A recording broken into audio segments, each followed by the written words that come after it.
Chapter 258. In a study in the backyard, Yang Qindong sat upright and looked straight ahead, waiting for Su Yozhen to be brought here. As soon as he looked up, he saw the Duke of Loyalty, who was only 20 years old.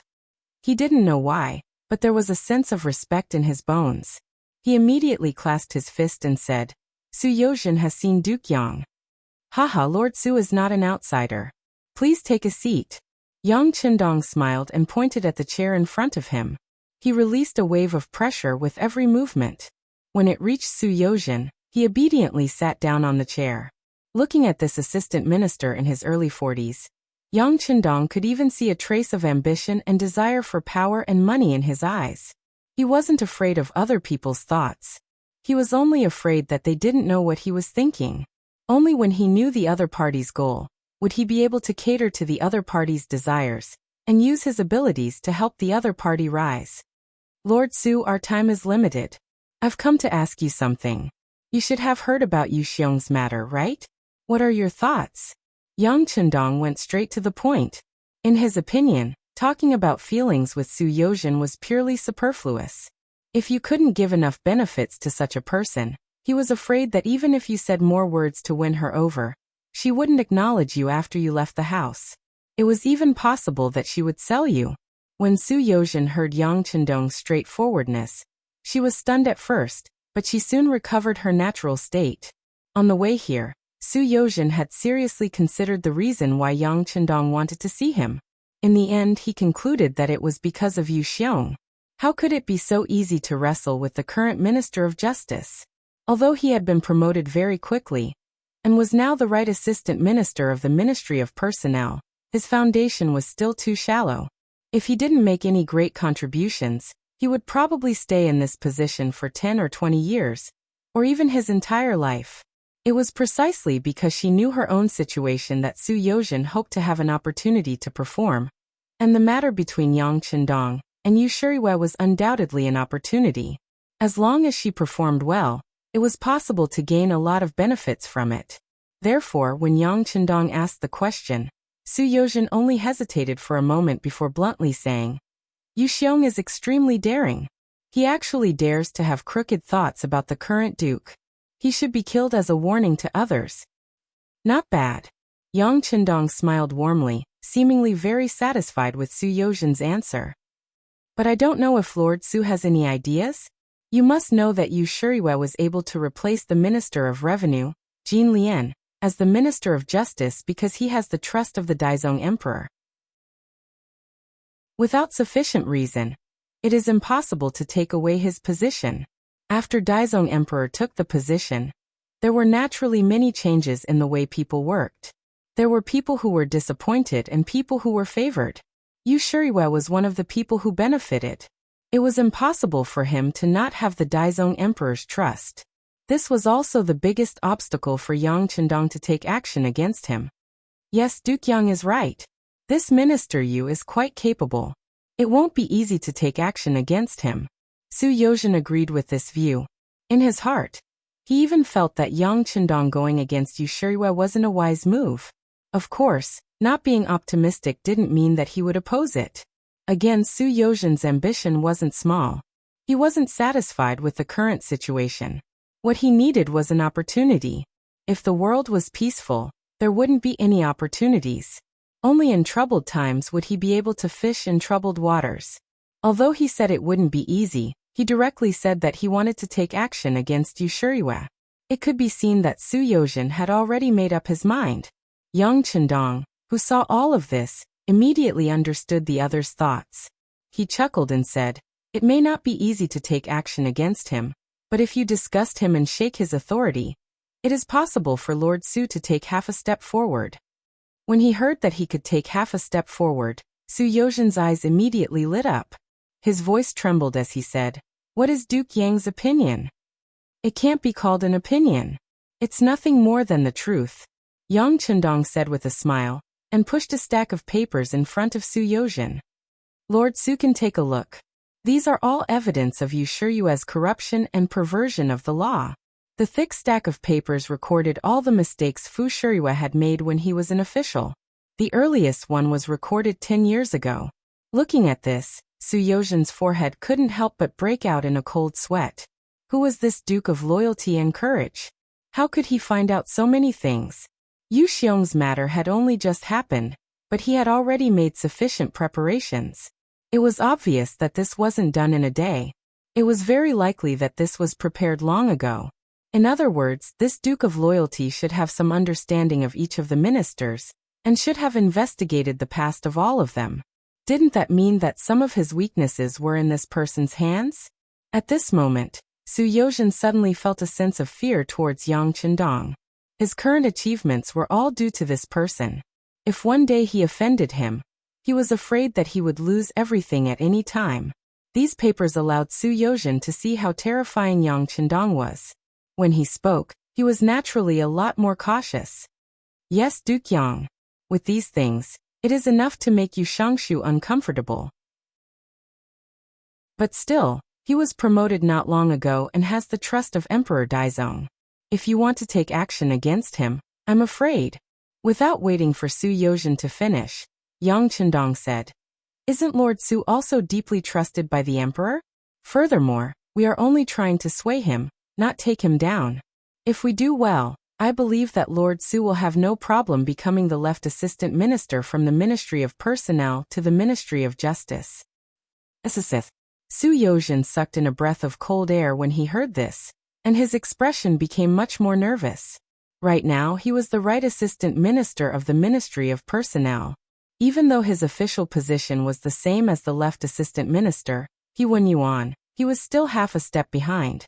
For example, if the current Minister of Personnel, Wang Ji, stepped down, logically speaking, He Yuan would take over his position and not Su Yozhen.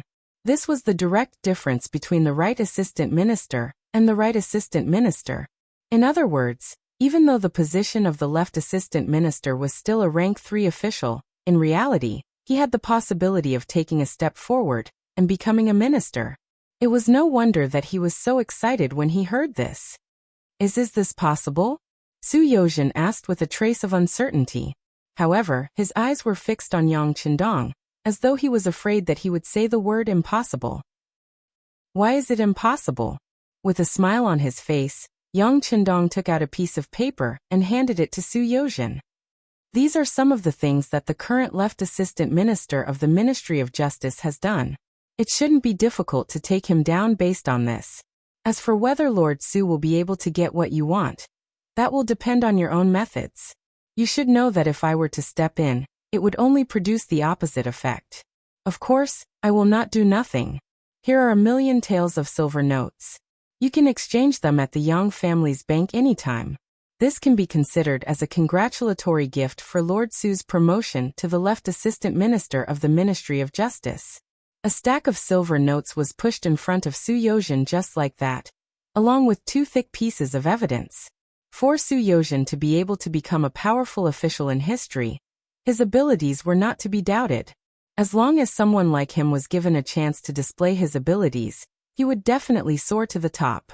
With money and evidence, Su Yozhen's heart thumped. At this moment, he seemed to be able to see his future as an official. With a red face and a racing heart, he reached out and put away the items one by one. Then he cupped his hands and said to Yang Qindong, Duke Yang, Yozhen thanks you for your help. In the future, your needs will be my needs. Haha, Lord Su, there's no need to be so polite. We're already on the same boat. As long as I'm fine, I can guarantee Lord Su's safety and prosperity. Laughing heartily, Yang Qindong pulled Su Yozhen onto his boat. He believed that with the evidence of the 2 officials, Su Yozhen wouldn't have the courage to fall out with Yang Qindong. If he really did that, he didn't know if anything would happen to the Duke of Loyalty, but he would definitely be dead. Su Yozhen left. When he left, his steps were much bolder than when he came.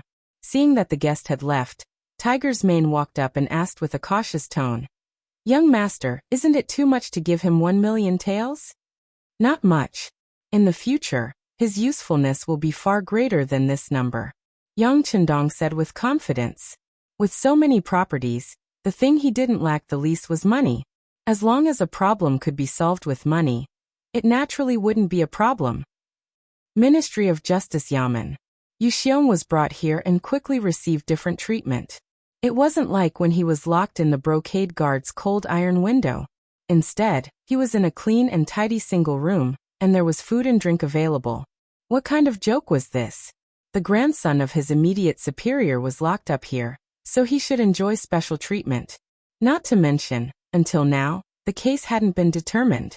As soon as Yu Xiong appeared here, he was no longer in the sorry state he was in when he was caught by the brocade guard in the morning. Instead, he ate lavishly and threw all his worries to the back of his mind. His grandfather wouldn't leave him alone. After knowing this, he could rest assured. Lu San, who was caught together with him, received inhuman treatment in the prison of Ministry of Justice. He had basically been tortured by all kinds of torture. A layer of his skin had been peeled off, so he changed his statement and took the responsibility of dealing with Madame Snow alone. After Lu San changed his statement, Yu Xiong basically had nothing to do. He just needed to wait for the case to be settled, and then he could go home openly and continue to be a tyrant. Chapter 259. Yu Shirui had changed his usual position, and was now the head of the Ministry of Justice. His intention to protect his grandson was very obvious. The reason he did this was not only because he loved his grandson, but more importantly, he had heard some news from the palace. It was said that someone did not like the Duke of Loyalty and wanted to teach him a lesson. It was this news that gave Yu Shirui confidence. He also wanted to take the opportunity to show off in front of that person that he was not afraid of the Duke of Loyalty. On the contrary, he dared to go against him. By doing this, he could make that person satisfied and think highly of him. He could also gain the reputation of not fearing power and protect his grandson's safety. By killing 3 birds with 1 stone, Yu Shirui's determination was clearly felt by every official of the Ministry of Justice. Lu San had changed his testimony. Everything had gone smoothly. From the beginning of the matter until now, the Duke of Loyalty had not intervened or done anything. This instinctively gave Yu Shirui a thought. The Duke of Loyalty was afraid. He was not as powerful as people said he was. At this moment, a large net was falling over Yu Shirui's head. It was a pity that he did not know about it, and was still feeling complacent about the results in front of him. In an outer courtyard not far from the palace, Su Yozhen was standing respectfully in a room as warm as spring. He seemed to be looking straight ahead, but from the corner of his eyes he would inadvertently fall on the chief eunuch, Jining, who was sitting opposite him with a serious expression. Speaking of the relationship between Su Yozhen and Yang Qindong, not many people knew about it. On the contrary, based on some of their past, everyone thought that they should be enemies. Just like the initial impeachment, that was the use of swords and spears. Even the recommendation later was interpreted by others as him trying to use flattery to deal with Yang Qindong.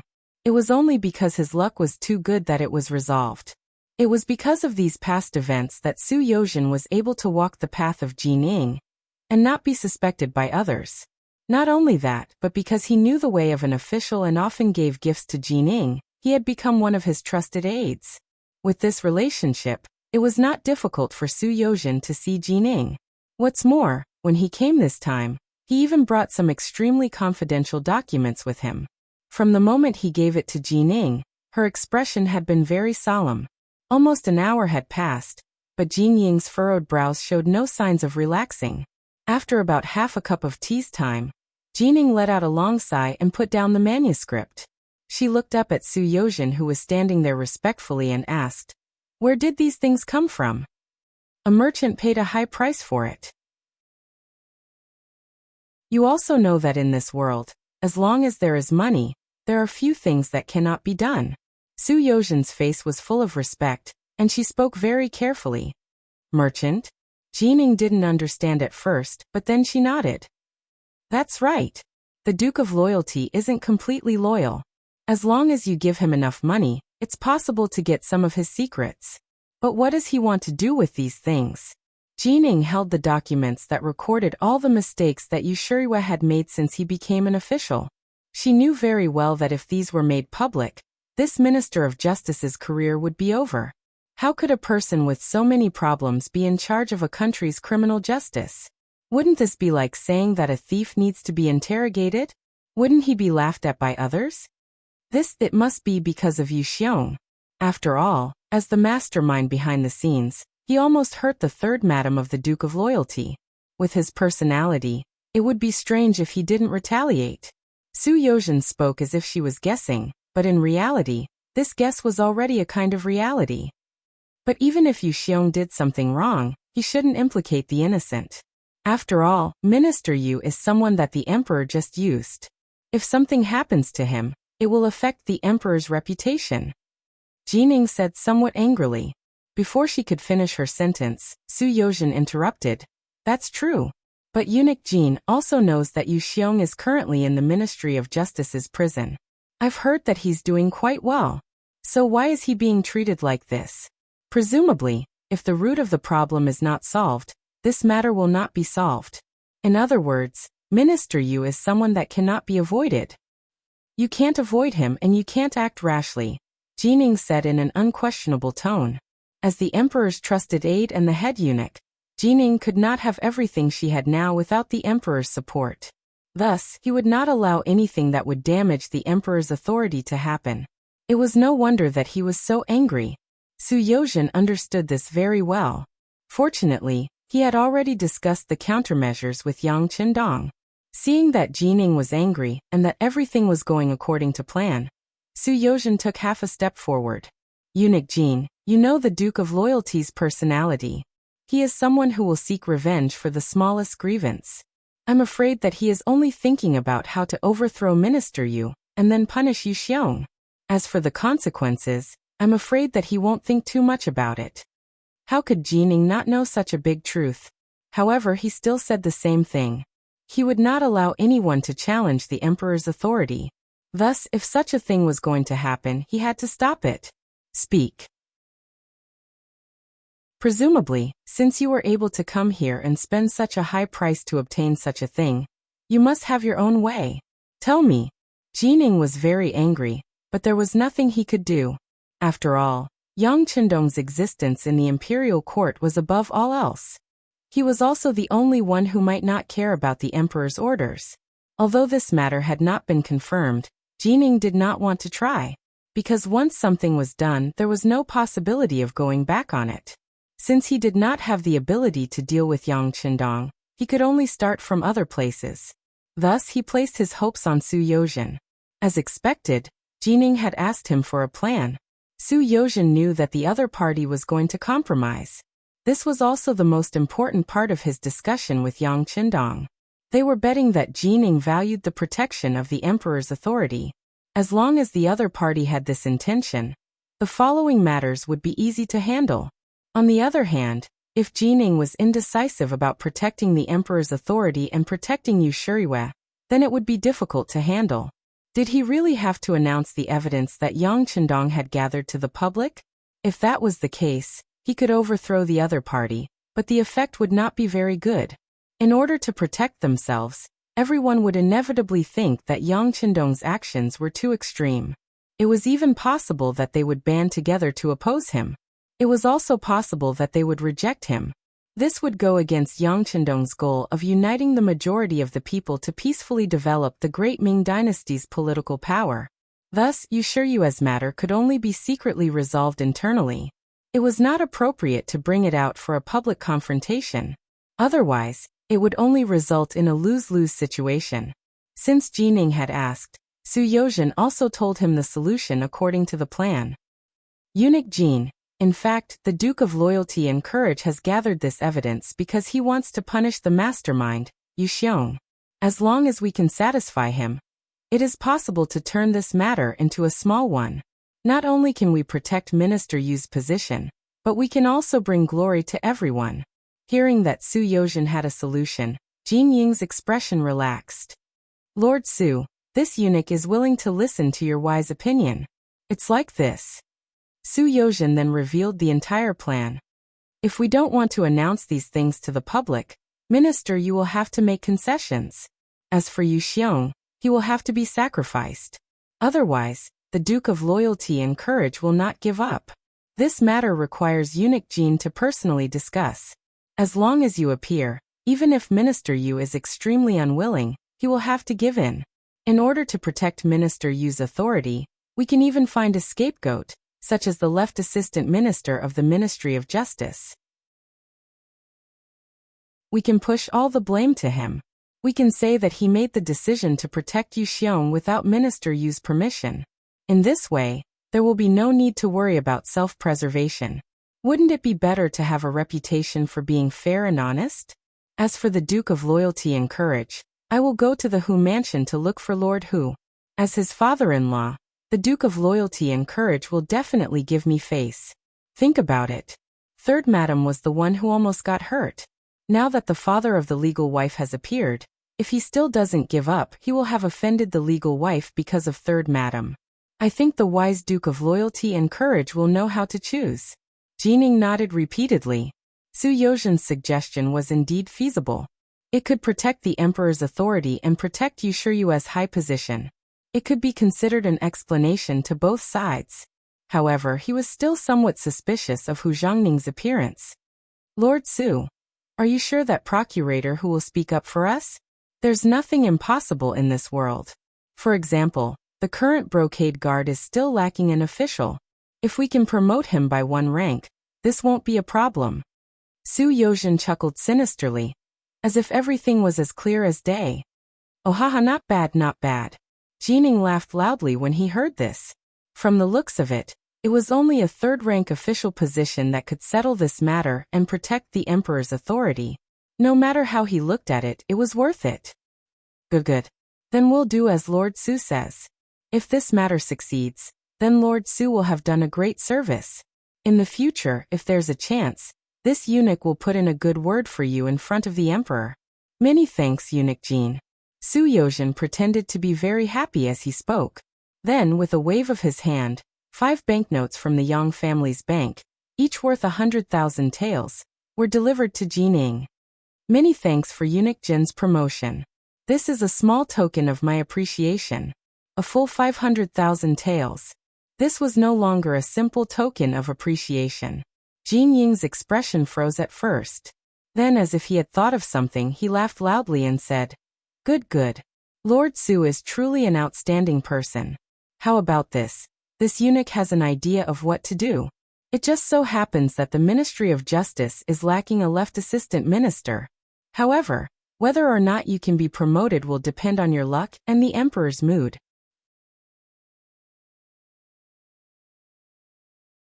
Chapter 260.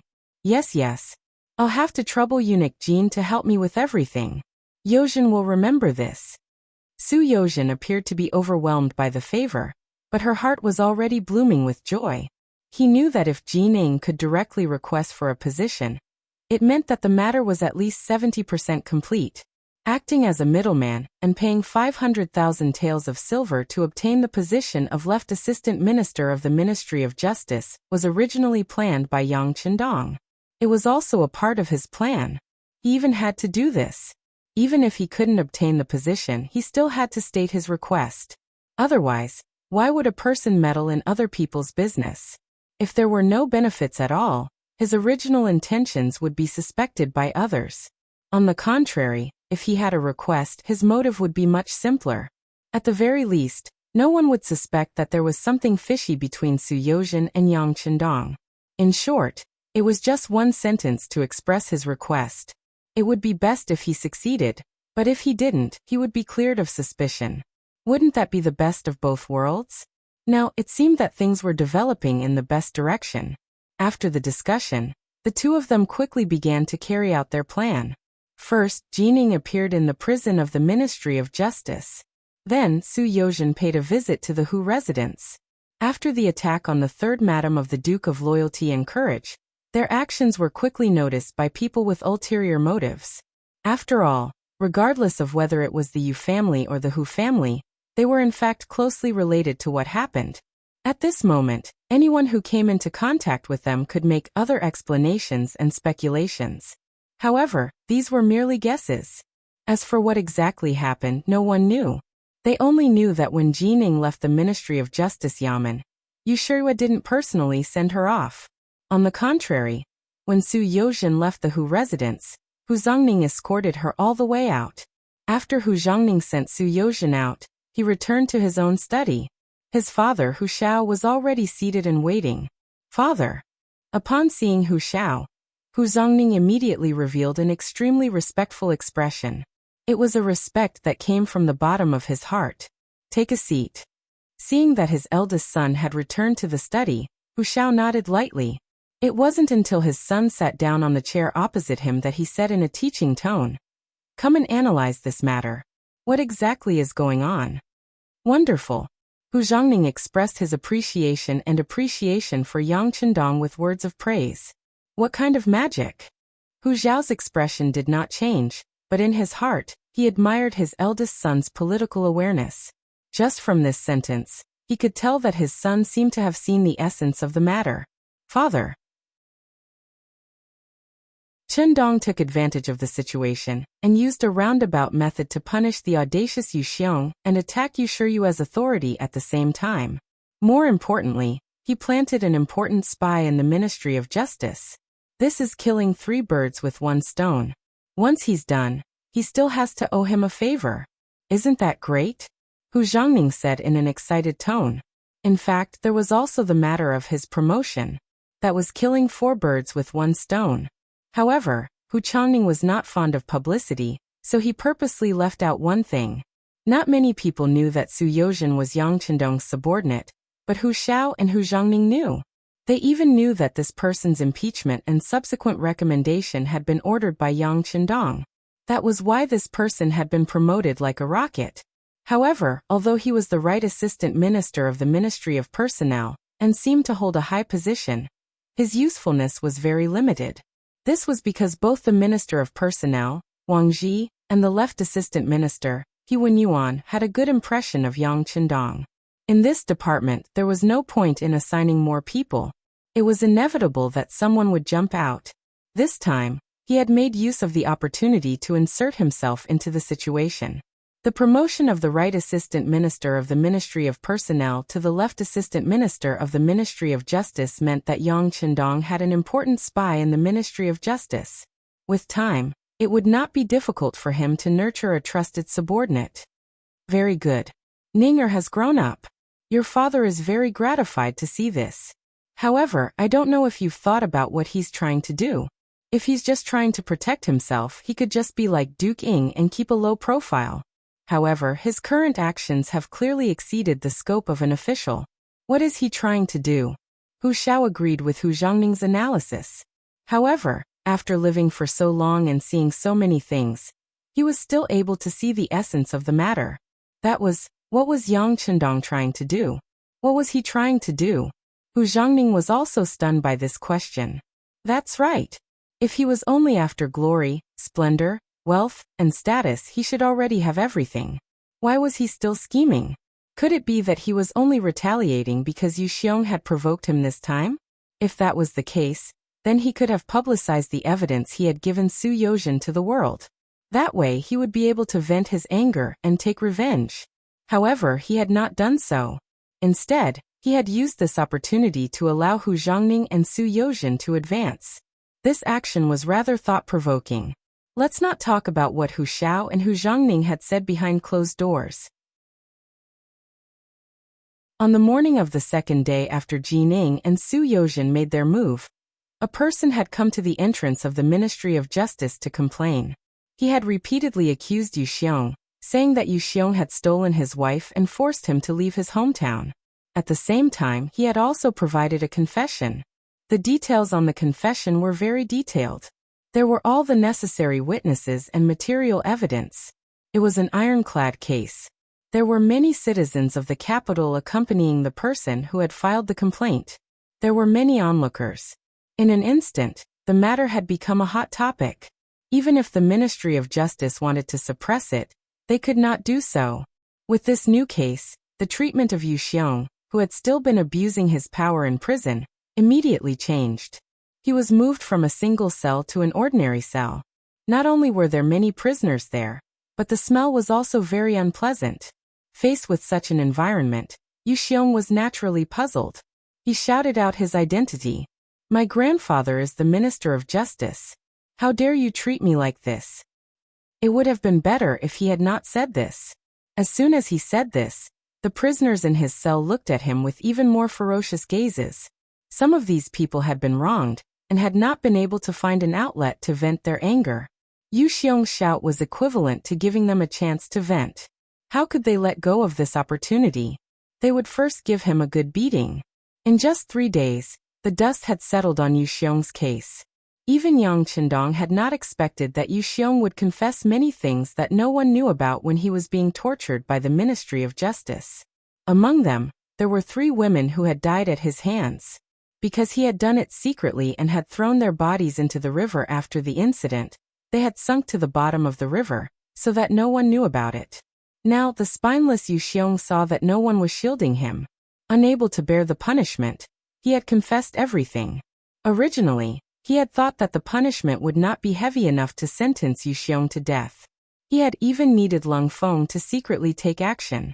But now, with these 3 lives, the newly appointed left assistant minister of the Ministry of Justice, Su Yozhen, immediately sentenced them to death. Once this matter was out, the people of the capital all clapped and cheered. While they rejoiced at the end of the evil tyrant's life, they also sighed at Minister Yu Shiyue's impartiality, and Lord Su Yozhen's righteousness in punishing evil. Yu Xiong was dead. He had died on the execution ground.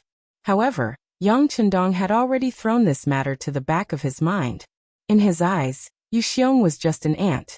Killing him was not enough to make him feel any pride. However, with this person's death, it was likely that other people who wanted to harm him would have to think twice before acting. They would have to think about how tough their necks were, and whether they would be able to escape death after making a move. Yu Xiong's matter was just a small interlude. He was the kind of person who sought his own death. Yang Qindong's current focus was on the Yang Family Academy and the construction of the Great Ming's new army. After receiving the 2 million taels of silver, Shi Heng and Jining each embezzled 300,000 taels of silver. After adding in the demands of the various officials, they only had 1 million taels of silver. However, this 1 million taels of silver was enough for them to build a standing army of 150,000 people, 3 firearm battalions of 15,000 people, and an artillery battalion of 2,000 people. 1 million taels of silver was enough to accomplish these things. It was all thanks to the Ming Dynasty's military household system. As the saying went, once a person entered a military household, they would be a military household for generations to come. In other words, once a person was recognized as a soldier, their sons could only be soldiers and their daughters could only marry soldiers. It was also this measure that ensured that the number of soldiers in the Great Ming Dynasty's army was always maintained at a very high level. There were articles that recorded that during the Great Ming Dynasty, the standing army in the country was always more than 1.5 million people. Among them, the military household system played an important role.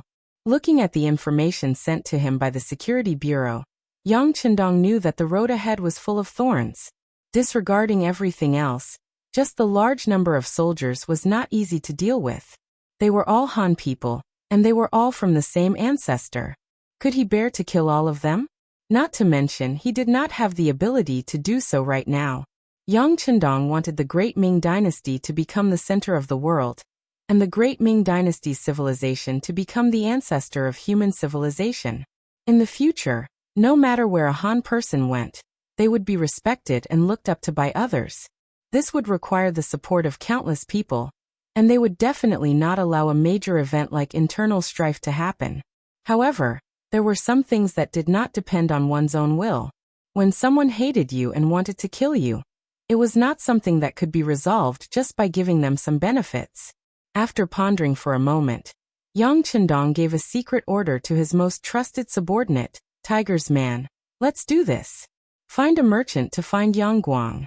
No matter what, the position of general of the artillery battalion must be taken by him. Don't be stingy with money. This is very important for our safety. If a person wanted to accomplish great things, help others, and bring everyone to power, they had to meet one condition, and that was absolute safety. Looking at the new army of the Great Ming Dynasty, regardless of whether it was ordinary soldiers or elite firearms battalion, Yang Qindong did not care about them at all. With the large warehouse that could be entered at any time, If they provoked him, he could casually take out some new weapons and deal with them without a problem. However, the artillery battalion was annoying.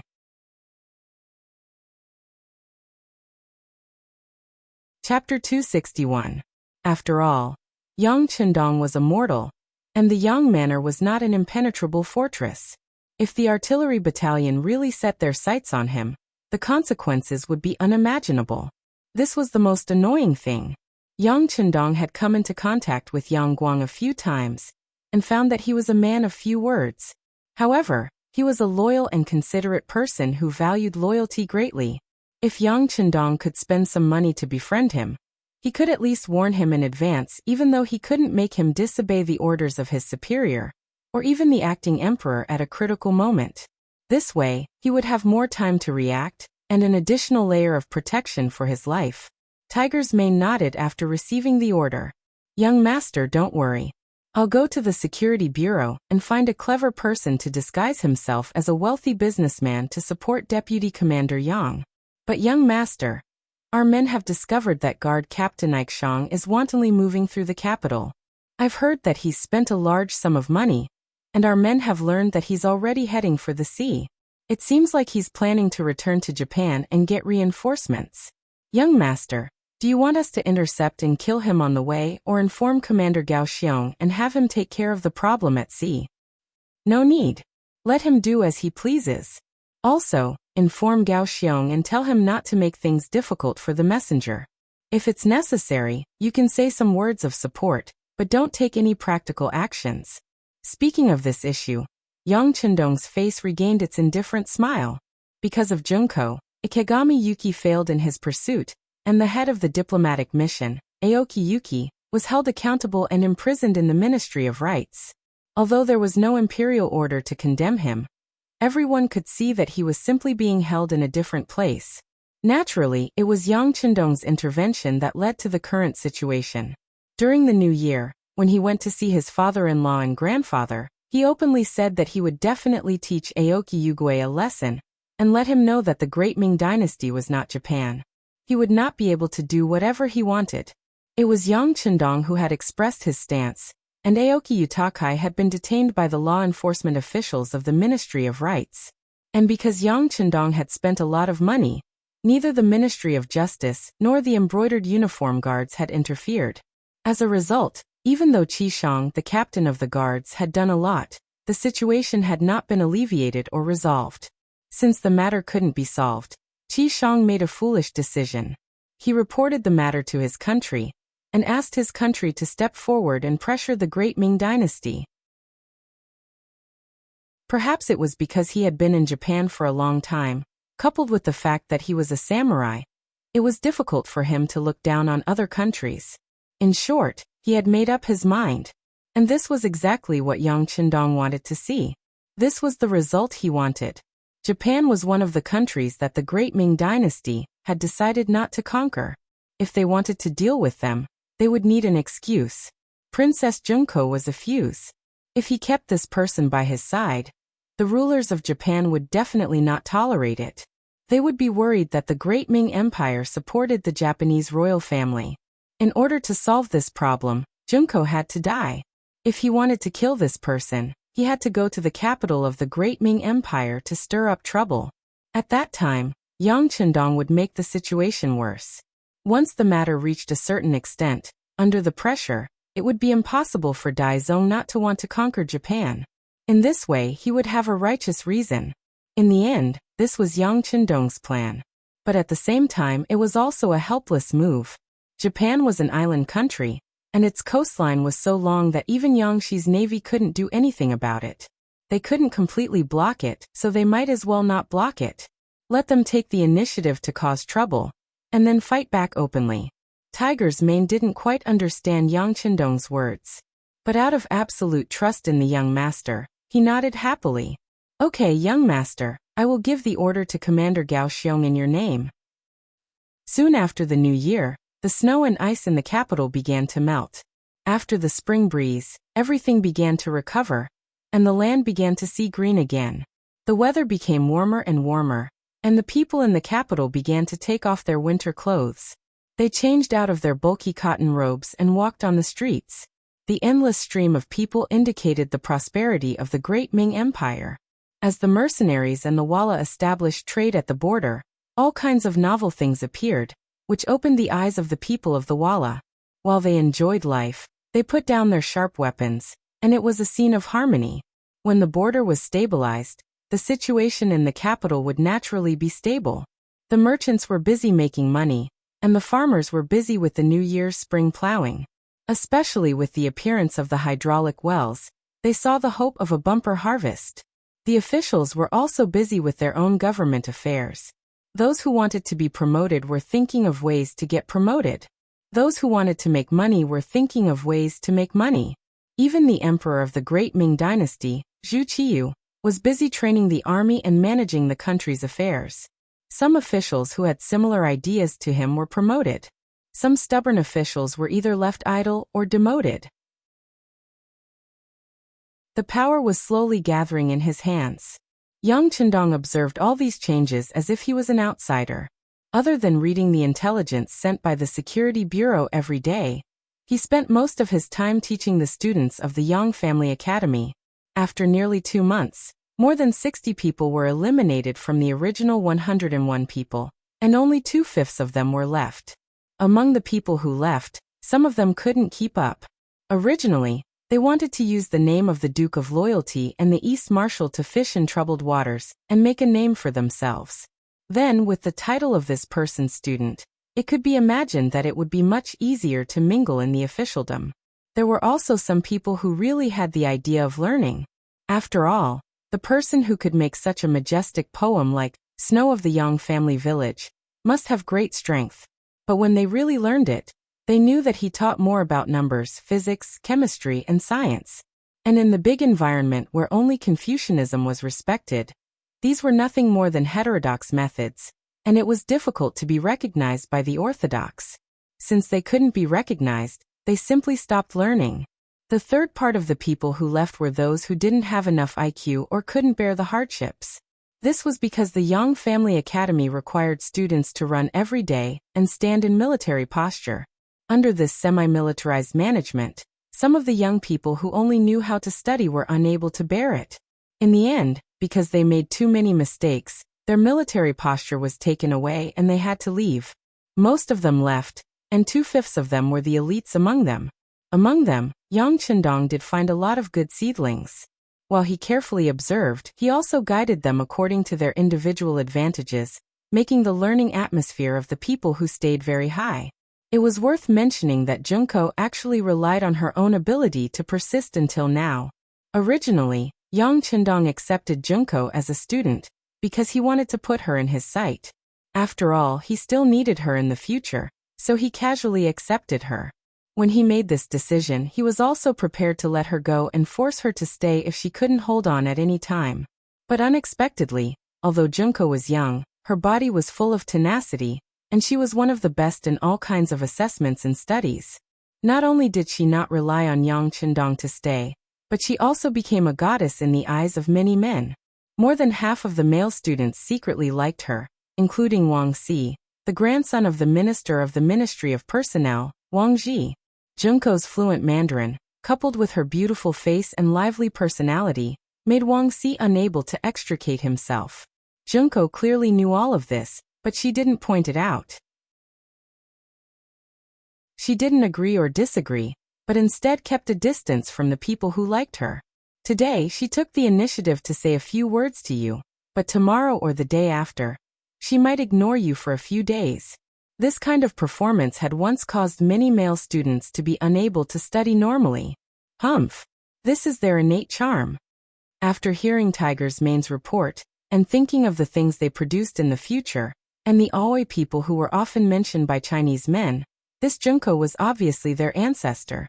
It wasn't a crime for a person to be beautiful, but if they wanted to use this power to stir up trouble in his territory, Yang Chendong couldn't tolerate them. Tiger's Mane spread the news that Junko is a girl from Japan. No matter who marries her in the future, he will have to follow her to Japan and become her son-in-law. Even the children born in the future will have to follow her family name. Yang Chendong winked at Tiger's Mane. revealing a deep meaning in his eyes. Tiger's mane immediately understood and immediately said, "Young master, don't worry, I will do it right away." Tiger's mane complied, and only an hour later, Junko appeared outside Yang Chendong's study with a beautiful face. With a wronged expression on her face, Junko didn't dare to take a step forward. These days, she more or less understood this Dong Shuai in people's eyes. This person seemed to be very kind, but he had a sense of propriety and bottom line when doing things. For example, this study was not a place she could enter and leave at will. She remembered that once, she inadvertently wanted to take advantage of Yang Chendong's absence to take a look, but when she came to the door, a sharp knife was placed on her throat. Junko didn't even know when the other person appeared, but she felt a boundless killing intent. Under this kind of killing intent, she was afraid. Junko had a feeling that if she really dared to take a step forward, she was afraid that her head would be separated from her body, and she would die. After that incident, Junko became a lot more well-behaved. She also had a clearer understanding that Dong Shuai, who always had a smile on his face, was not only the idol of many women, but also a demon who killed without batting an eyelid.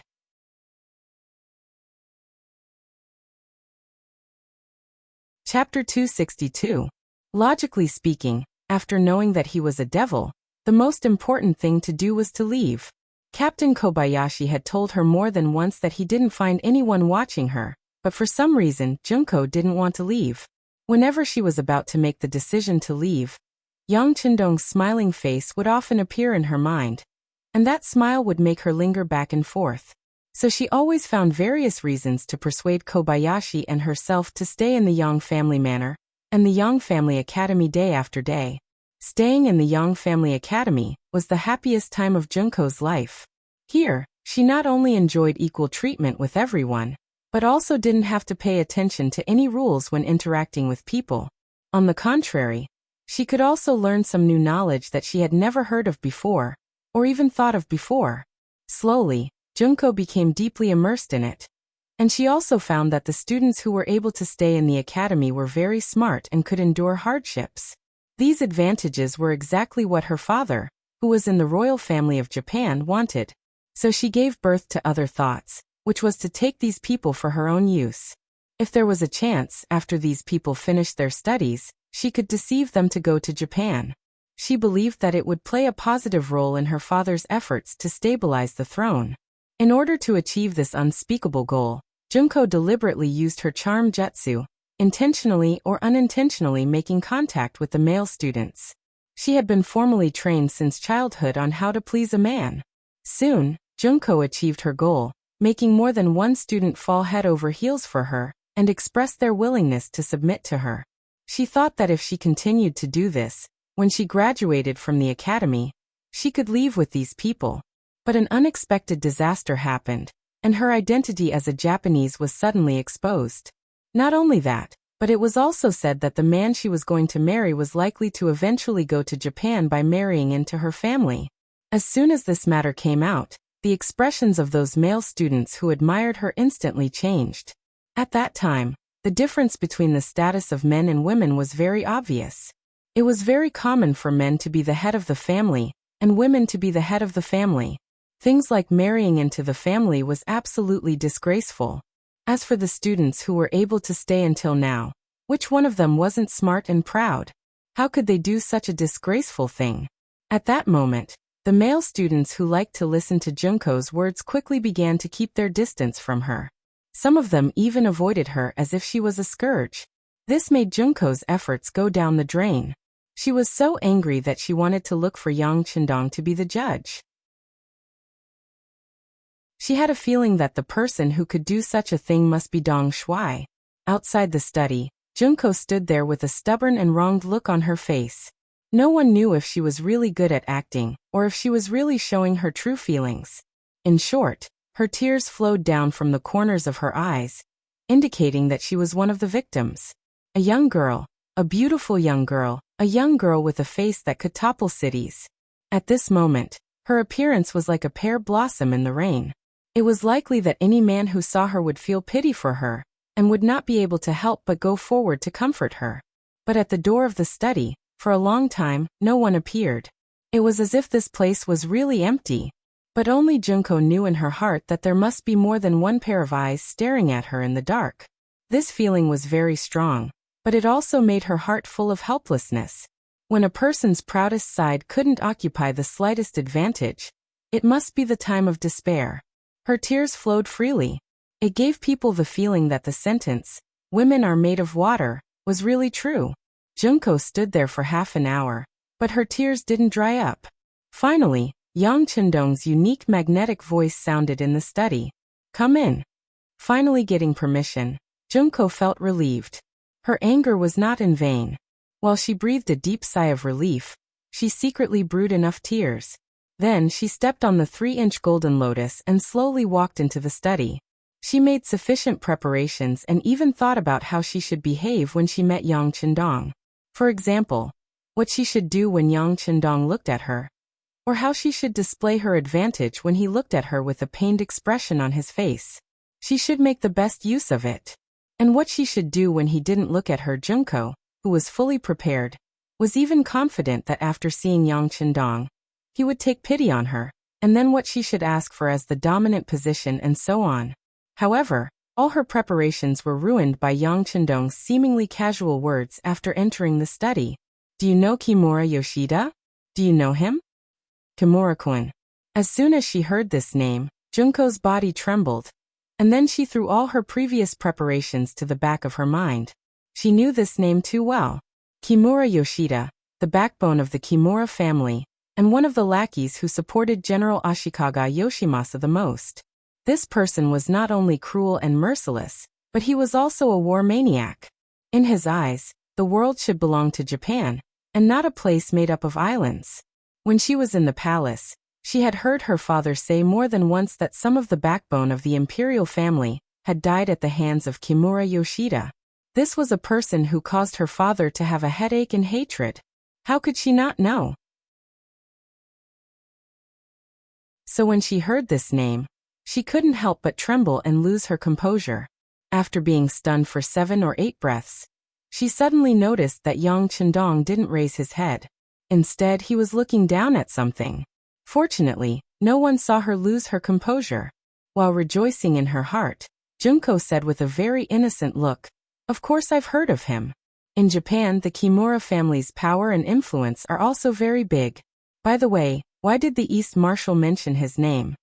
Even though he had been lowering his head all this while, he had already sensed that there was something different about Junko.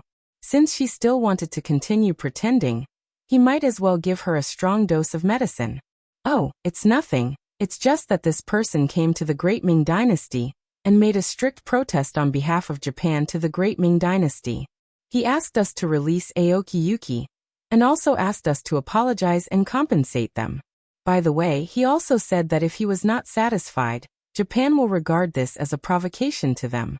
At that time, it is very likely that Japan's army will appear in the Great Ming Dynasty's territory, and we will be responsible for it." As if he was talking about a fact, Yang Chendong's words didn't have the slightest emotion. But these words in Junko's ears made her feel shocked. What does this Kimura Yoshida want to do? Does he want to provoke a war between the two countries? Doesn't he know that compared to the current Great Ming Dynasty, Japan's strength is too far? Doing this is simply throwing an egg at a rock, and more importantly, it will put herself in danger. Imagine, if Japan really dares to go to war with the Great Ming Dynasty, as the princess of the Japanese imperial family, it is obvious what the result will be. She was shocked by Kimura Yoshida's viciousness. Since the other party came, it is impossible for him not to know that she is in the Great Ming Dynasty, but he still did this. It is clear that he doesn't want to let her live well, and even wants to kill her. While Junko was still imagining various possibilities in her heart, Yang Chendong continued to say, "Hey, you are also a Japanese, you should know the gap between you and the Great Ming Dynasty. Kimura Yoshida's approach is simply courting death. If it weren't for the fact that the Great Ming Dynasty is forbidden by the sea, I really want to take the army to visit." "No. Don't, we Japanese are still very peace-loving." As soon as she heard Yang Chendong say that he will bring the army to Japan, and thinking of the various legends of this person defeating the Walla, Junko didn't know why, but she felt a sense of fear. When he heard Junko say that the Japanese are peace-loving, Yang Chendong had a feeling of wanting to laugh in his heart. Looking at the history, once the Japanese became strong, which time didn't they take the initiative to start a war? But now, the princess of the imperial family actually said that they are peace-loving. What a ridiculous statement. But at the same time, it also proved that the current Japan is not strong enough, at least compared to the Great Ming Dynasty. It is still a lot worse. While laughing in his heart, Yang Chendong was calm on the surface. Oh, Miss Junko is a peace-loving person. This is very good. It is a pity that you are only born in a merchant family. You can't represent Japan. After pointing out that Junko's identity is too ordinary, her words naturally can't be trusted. Junko's face changed greatly. At this time, she suddenly wanted to confess her identity, but this thought just flashed through her mind, because she knew that if Japan really did something bad to the Great Ming Dynasty, once her identity was exposed, it would be extremely dangerous, and she might even be immediately arrested by the Great Ming Dynasty's army. Her identity can't be exposed. For Yang Chendong's words, Junko can't refute. She can only stand there and ask with a cautious attitude. I don't know what your emperor and ministers think about Kimura Yoshida's proposal? Normally, it was a bit inappropriate for Junko to ask such a question. Yang Chendong didn't have to say it to her, but this was originally part of the plan. So Dong Shui showed that he didn't object and said, on this issue, the emperor and the minister's views are not unified. Some people are really frightened by Kimura Yoshida's words. You also know that the Great Ming Dynasty's territory is vast, and the coastline near the sea is extremely long, so it is impossible to be vigilant everywhere. If Japan really attacks in places where we are not prepared, it will be a real headache. So some ministers propose to release the former head of the envoy, Aoki Yuki, and hand you over.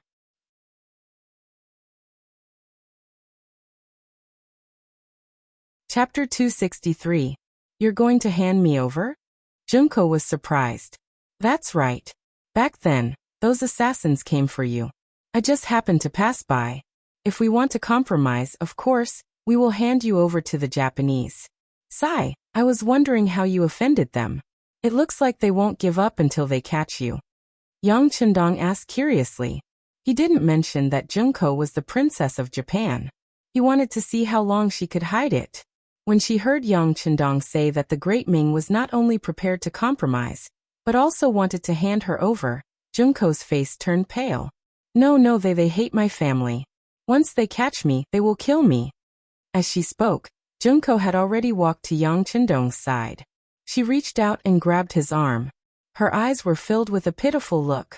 Don't, I will faint if you continue like this. The two of them were very close to each other. Yang Chendong could already smell the fragrance of Junko's body.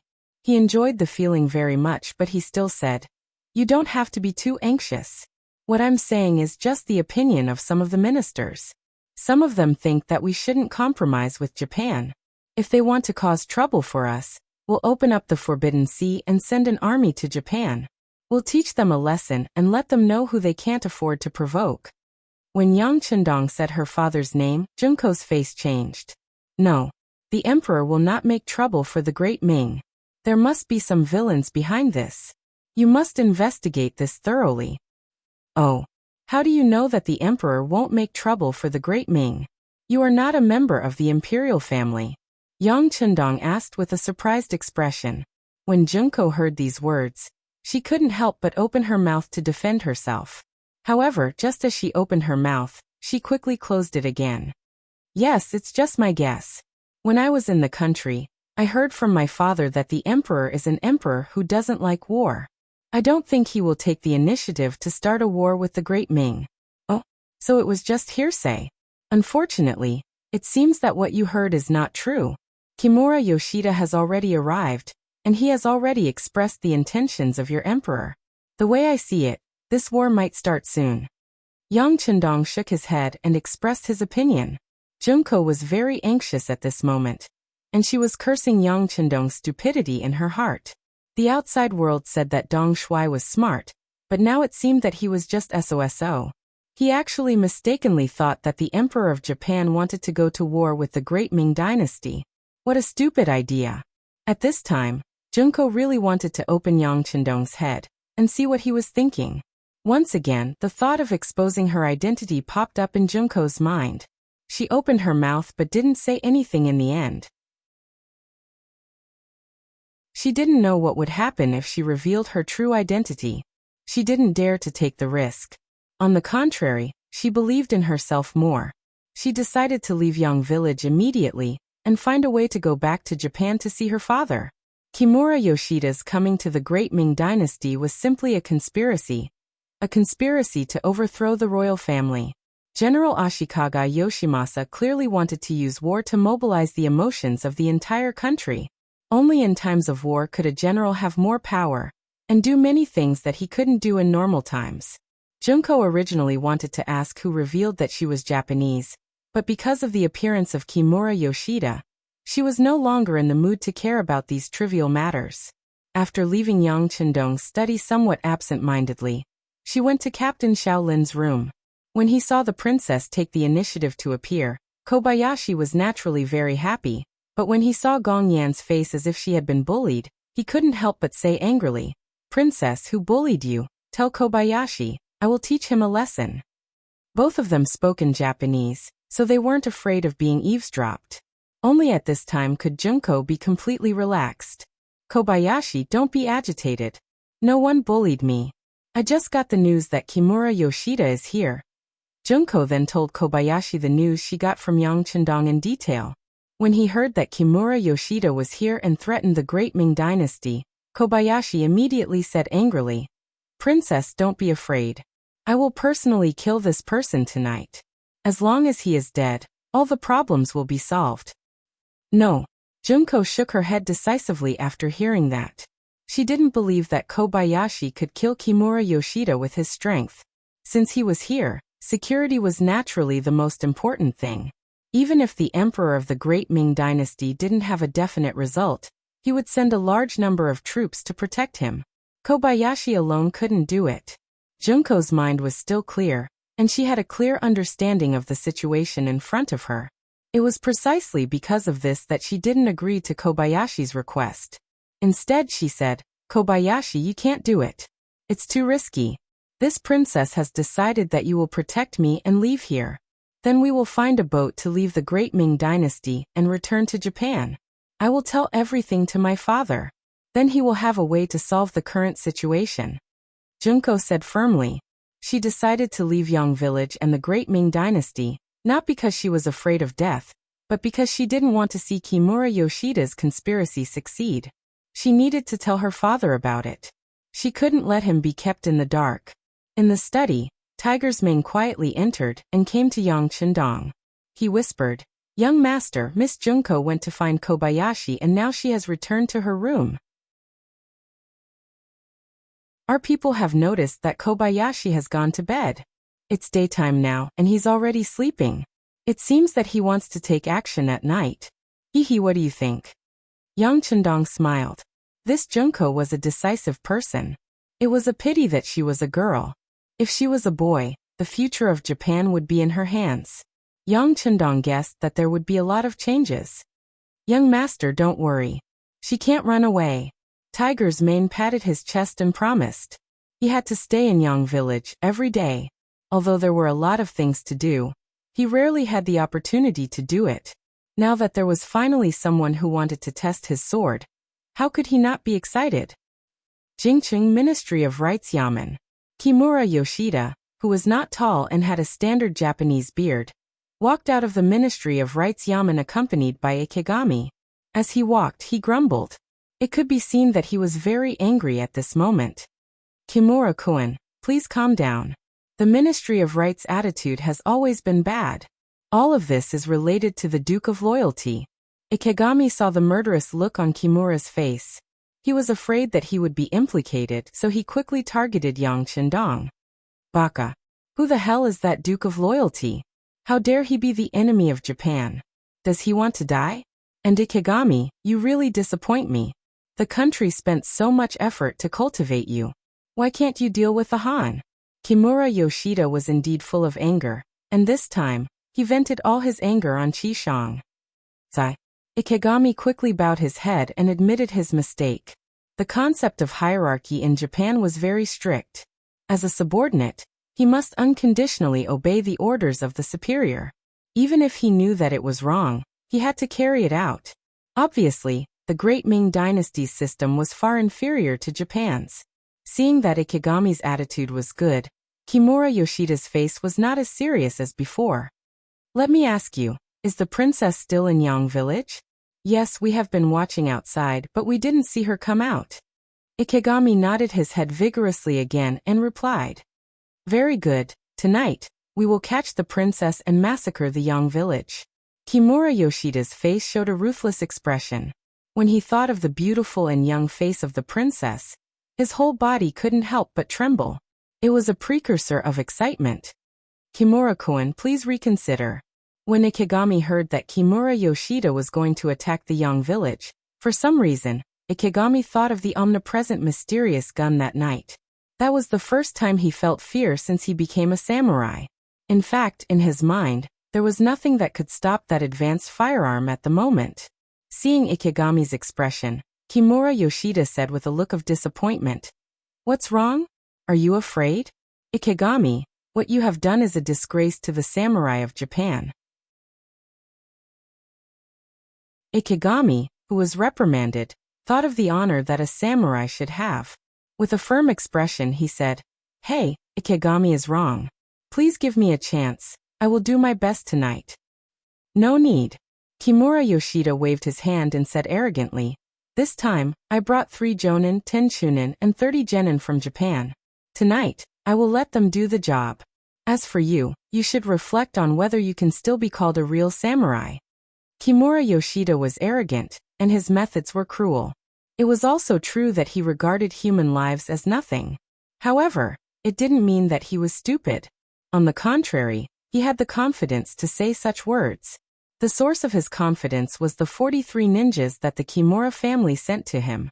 The number of ninjas in the entire Kimura family was no more than 200. This time, they used a quarter of their strength to prove Kimura Yoshida's position in the family, and also proved that he was determined to accomplish his mission. Ikegami originally wanted to object and proposed that he take the initiative to lead the team. However, when he heard that there were 43 ninjas, and 3 of them were jonin, he was relieved. This force was more than enough to deal with an army of 500 people, let alone a small village. Even if those firearms are powerful, in the face of a ninja who appears and disappears like a ghost, they can only passively be beaten and wait for death.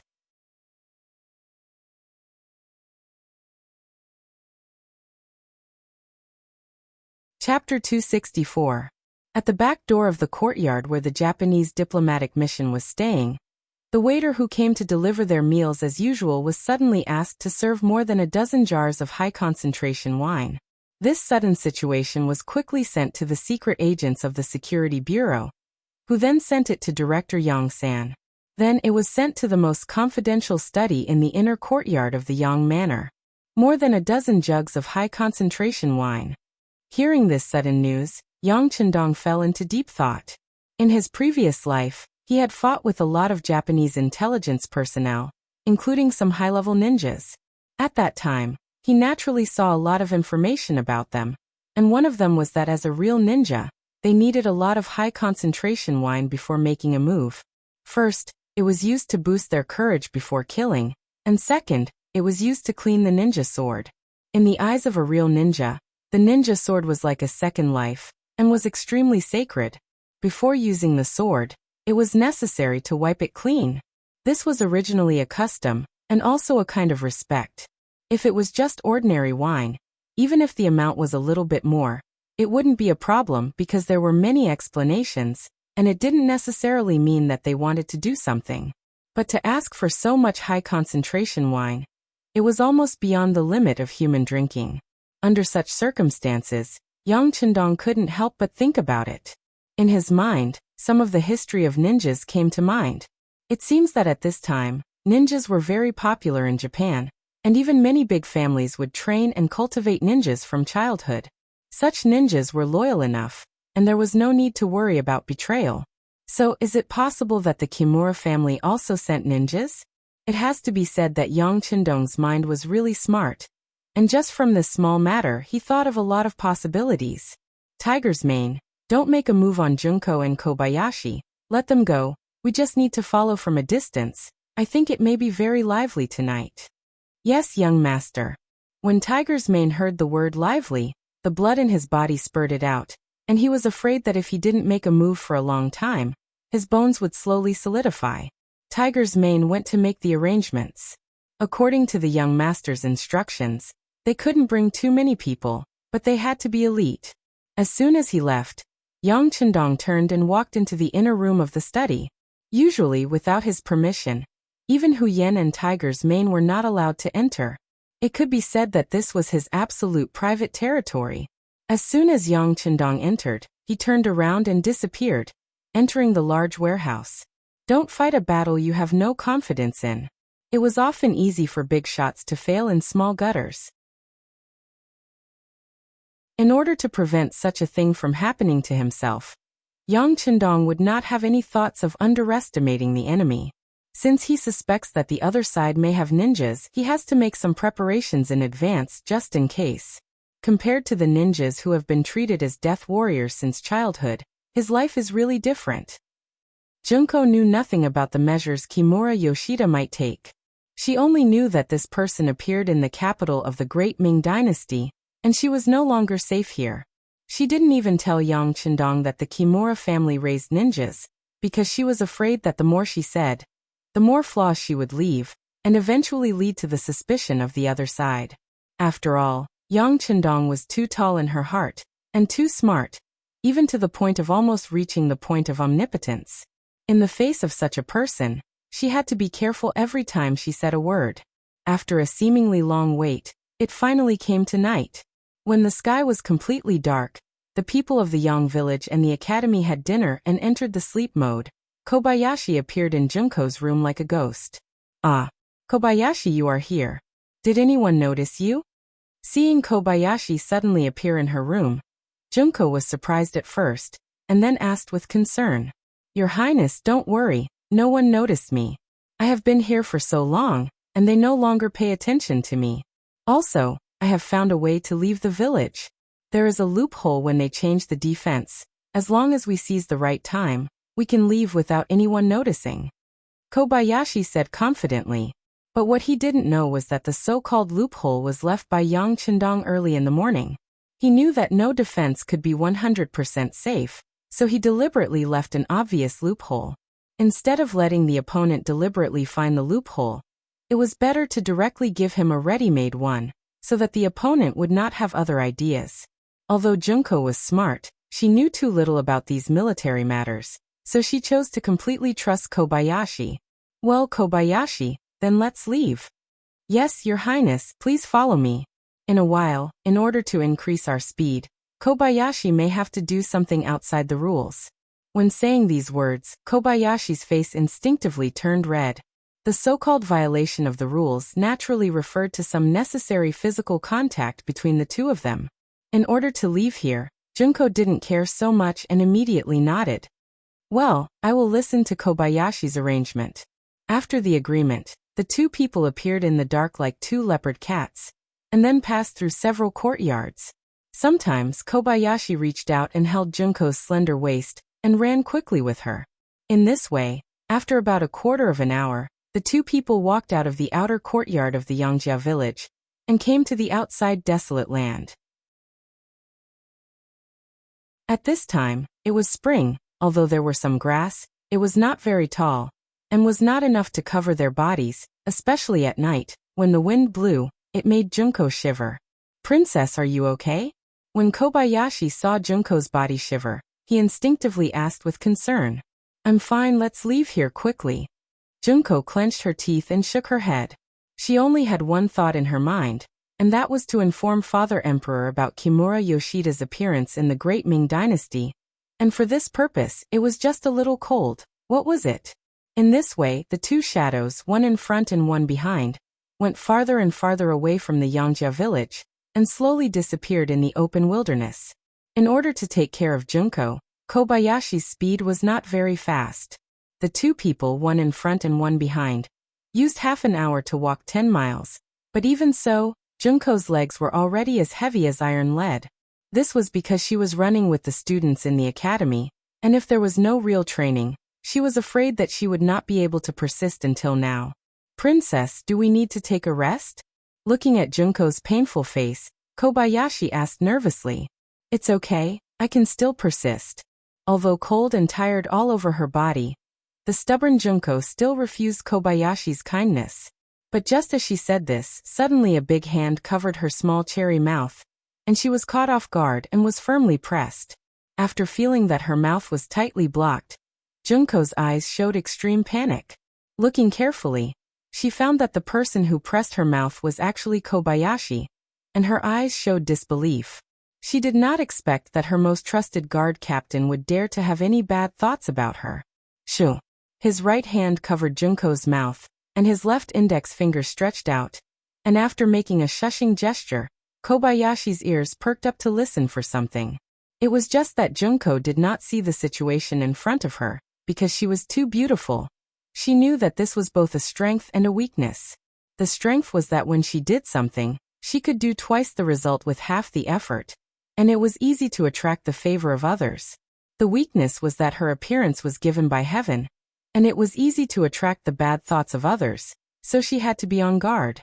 But she never thought that her most trusted Kobayashi would have such bad thoughts about her. The moment her mouth was covered, she completely lost her judgment, and the only thing left was her constant struggle and resistance. At this time, Kobayashi was concentrating on the very light footsteps he heard just now, and he did not notice Junko's fierce resistance at all. In a moment of carelessness, his right hand was bitten, making him instinctively release his hand, and then Junko's beautiful voice sounded. Kobayashi, what are you doing? Baka, there are people here. Along with Junko's voice, soon a shout in Japanese came from the front, and then dozens of black shadows surrounded them like a fan. Not good, it's an assassin. The pain made Kobayashi shake his right hand, and then the dangerous situation in front of him made him grab Junko's hand and turn around to escape. At this moment, Junko also saw the shadow in the distance with the help of the faint moonlight. She finally knew that Kobayashi didn't have any bad intentions just now, but had discovered something. She immediately regretted it, and her feet naturally turned around and ran quickly under Kobayashi's tug. Kobayashi's sixth senses were very sharp, and he was able to discover the existence of danger in time, and his reaction was also very fast. But unfortunately, Princess Junko was relying on him, and after running a few steps, the assassin behind him caught up with him. When Kobayashi heard the sound of a sharp blade cutting through the air behind him, he promptly turned around and slashed forward with the katana in his hand. In the dark and silent night, a spark was ignited because of this action. It was a sound that could only be produced when sharp blades collided with each other rapidly. Under the spark, Kobayashi's feet involuntarily took a step back, and the katana was held horizontally in front of him, and his face was incomparably dignified. Although the katana just now repelled a ninja who was chasing after him, it also hindered his retreat speed. In just a short time, at least 4 ninjas surrounded him in front and behind. That is to say, he and Princess Junko have been surrounded at this moment. Junko stood nervously behind Kobayashi, looking around with a panicked expression, and even she could feel the endless murderous intent from the looming black shadows.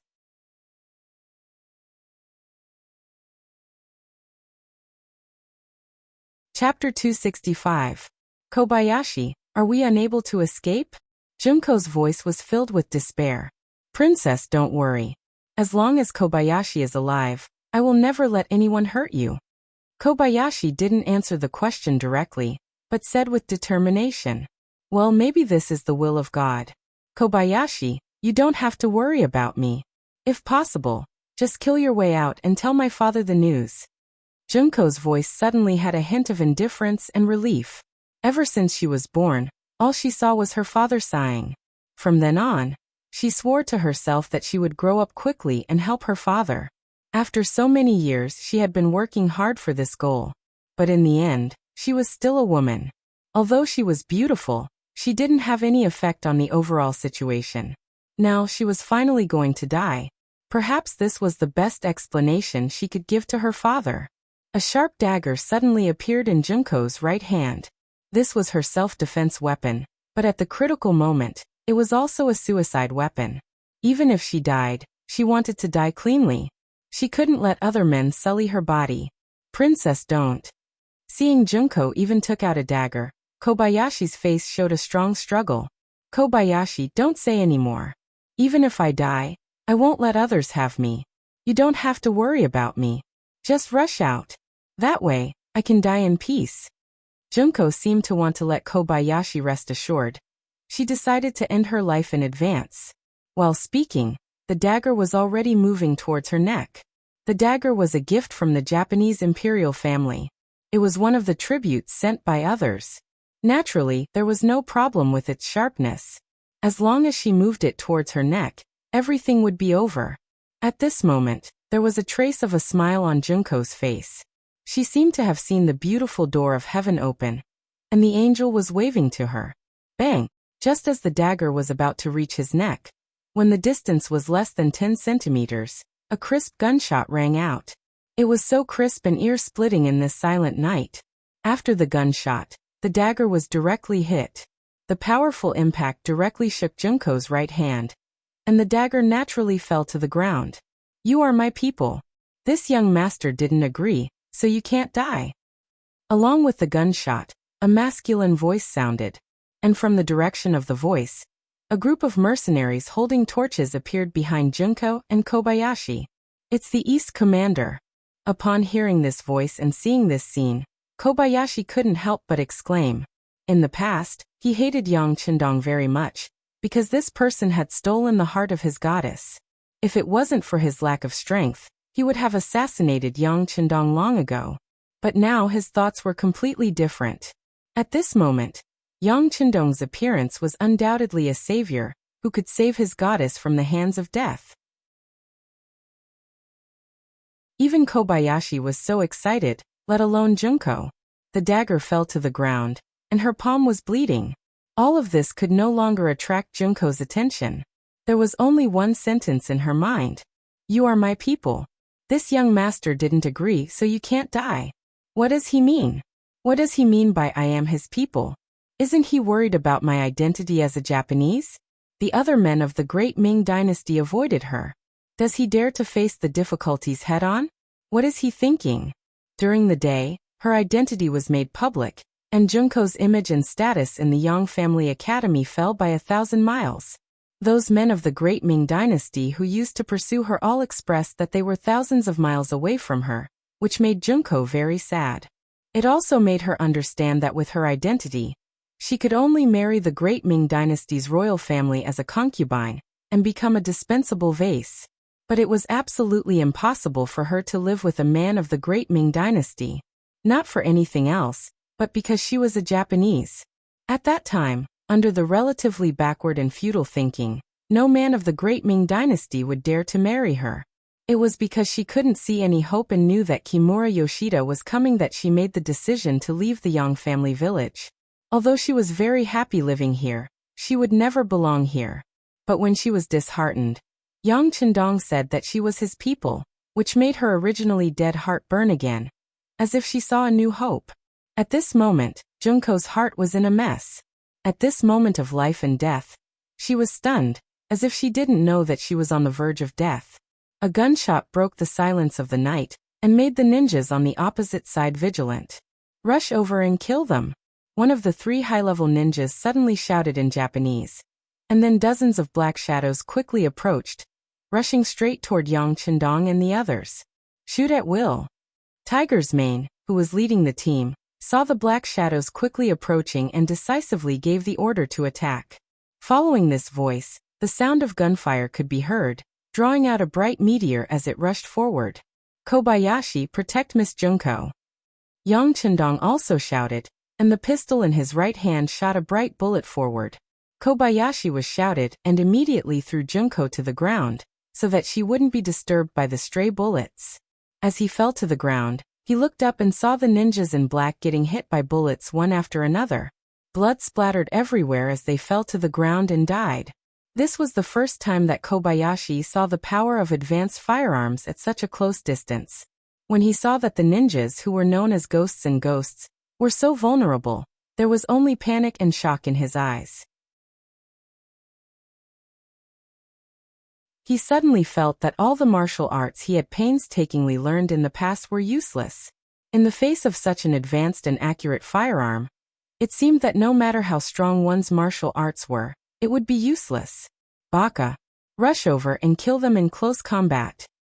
Seeing that a ninja was hit by a gun and fell to the ground and lost his life, the leading ninja's voice was filled with monstrous anger. While giving the order loudly, he also moved quickly, and at the same time, his right hand was constantly throwing ninja dart, which was used for long-range attacks. The ninja dart broke through the air and flew forward. Yang Chendong, who was standing in the middle of the team, had a trace of indifference in his eyes and shouted, "All of you throw away your torches and be on your guard." The ninja dart's power at close range was not inferior to firearms. This was something that Yang Chendong had experienced as early as in his last life. It's just that at that time, ninjas were almost extinct, and there were very few people who could use ninja dart. But now when he returned to the Great Ming Dynasty, he actually saw such a thing again, which really gave him a headache. When modern firearms face cold weapons, the advantage is naturally very obvious. But it can't be said that there are no disadvantages. For example, in close combat, the effect of firearms becomes very poor, and in order to prevent self-injury, you have to be careful when shooting, which is equivalent to giving the opponent more opportunities and space to use their abilities. It was precisely because he recognized the power of ninja dart that Yang Chendong made some preparations in advance. It's just that he didn't expect that the opponent would use ninja dart so decisively, which caught him off guard. After the shout, the well-trained Lung Feng soldiers threw out the torches in their hands, and the originally bright place suddenly turned into darkness. But this order was given a little too late, and there were still 4 or 5 muffled groans in the darkness. Needless to say, the Lung Feng soldiers were injured by the dart. This was the first time that the Lung Feng soldiers were injured during a mission. What's more, in the darkness, the ninjas' speed of approaching was even faster, as if they were even more certain of their home ground. "Be careful, don't shoot casually." Yang Chendong's voice had a trace of fear. Just as he finished speaking, he felt a gust of cold wind coming towards him. Instinctively, he used his feet as an axis and his body quickly fell backward. But just as his body leaned back, the wind from the blade brushed past his body. It's conceivable that if he was a little slower, he would have been injured. "Young master, be careful." Seeing that Yang Chendong was almost killed, Tiger's Mane and Beta Persei's voice quickly sounded, and then 2 figures quickly approached him. "I'm fine, be careful." After Yang Chendong regained his balance, he replied, pulled out the tri-edge bayonet from his waist, and then suddenly stabbed the black shadow in front of him. What Yang Chendong had learned was not some fancy moves, nor was it a routine. Instead, it was a killing move. It's often the fastest way to kill the opponent in the shortest time. At this moment, he just instinctively attacked, and before the ninja on the opposite side could see what was going on, he was stabbed in the heart. The moment the tri-edge bayonet was pulled out, blood suddenly gushed out, and the ninja fell to the ground with a plop. "Baka, let's attack together, don't leave a single one alive." The leader of the ninjas saw the scene of his subordinates being killed and roared with fire in his eyes. If they were just using firearms to kill them, he could still find a reason to do so. But the fact that the ninjas were so weak in close combat made him unable to bear it, and in a fit of anger he ordered all the ninjas to attack. Under this order, dozens of shadows rushed forward in the darkness. It can be seen that at this moment the ninjas didn't hold anything back, and all of them attacked.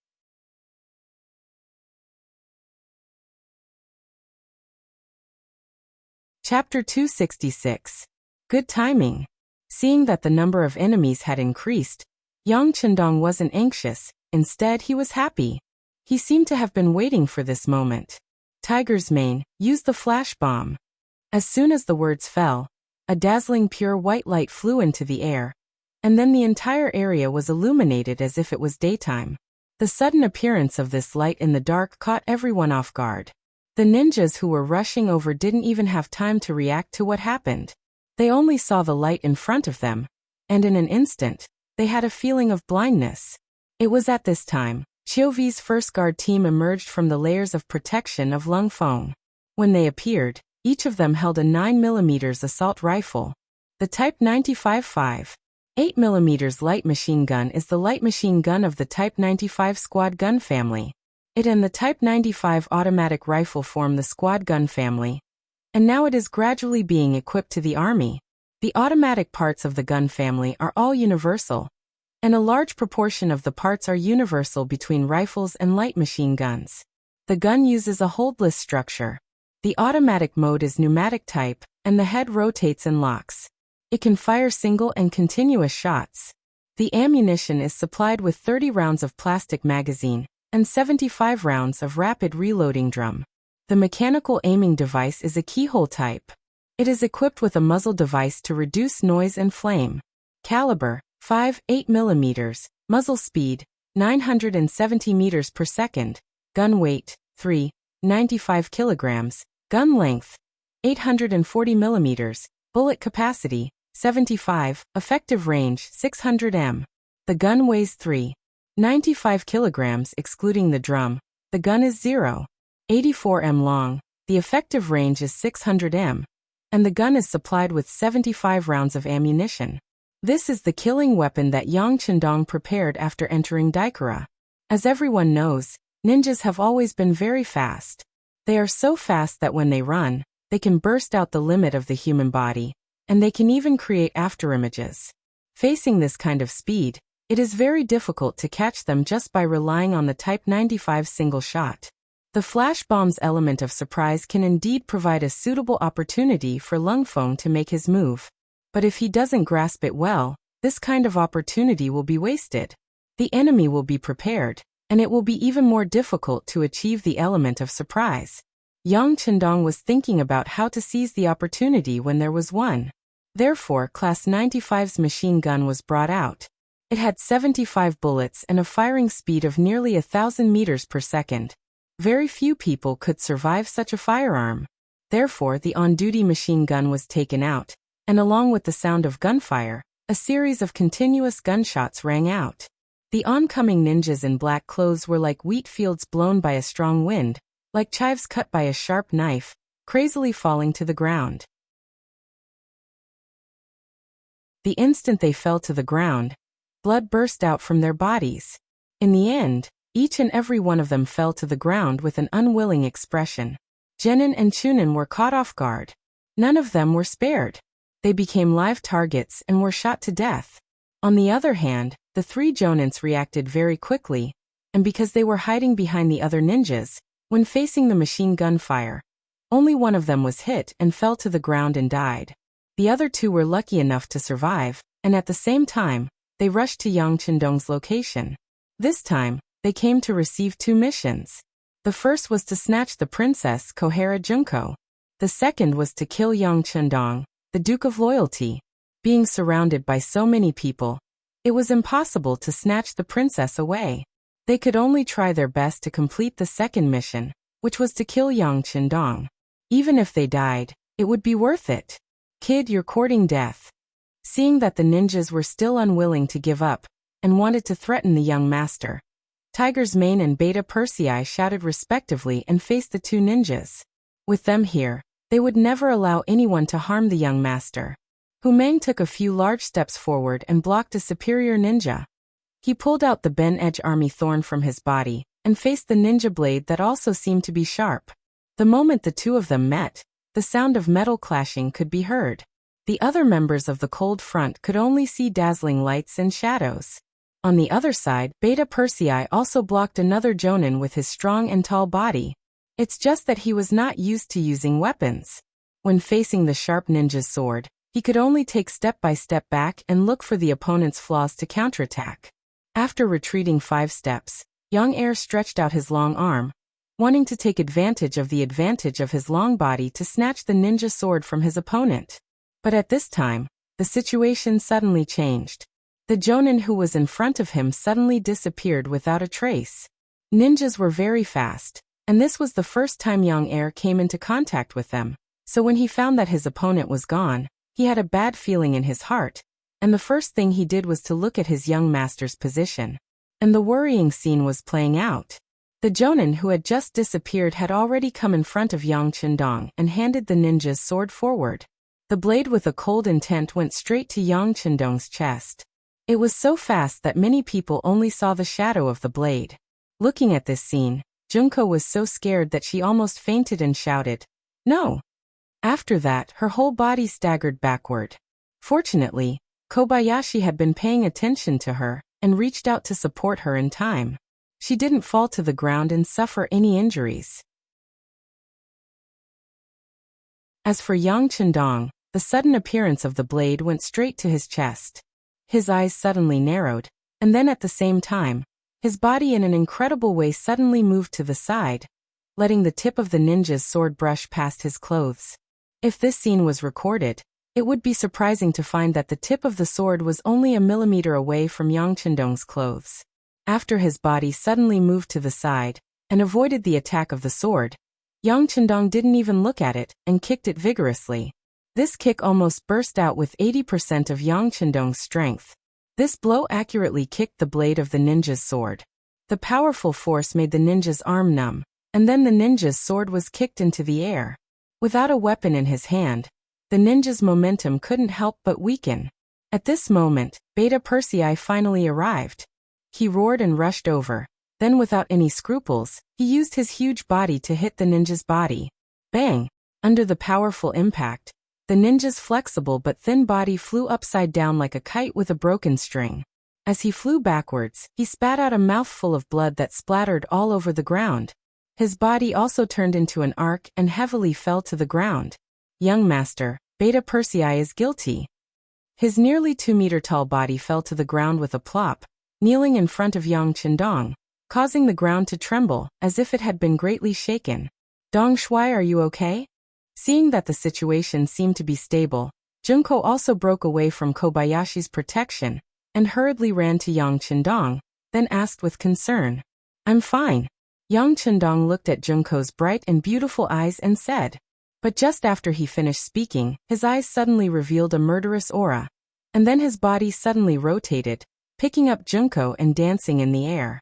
Junko was picked up, her feet were off the ground, and she felt as if her whole body was flying at this moment. And in the process of rotating, 3 shiny ninja darts were shot toward her body. Junko, who didn't understand why Yang Qindong suddenly picked her up, finally understood that this was the last attack launched by the fallen ninja. He wanted to kill her. As soon as this thought flashed through her mind, she clearly heard the feeling of the dart entering her body. Then she noticed that Yang Qindong, who was holding her, had a tight face and slightly wrinkled eyebrows. It was obvious that he was hit by the dart. Yang Qindong was hit by a dart in order to save her. At this moment, Junko couldn't stop her tears from flowing out. If it was Kobayashi who did this, she wouldn't feel the slightest bit surprised. Since he was a guard, he should be prepared to protect his master with his life.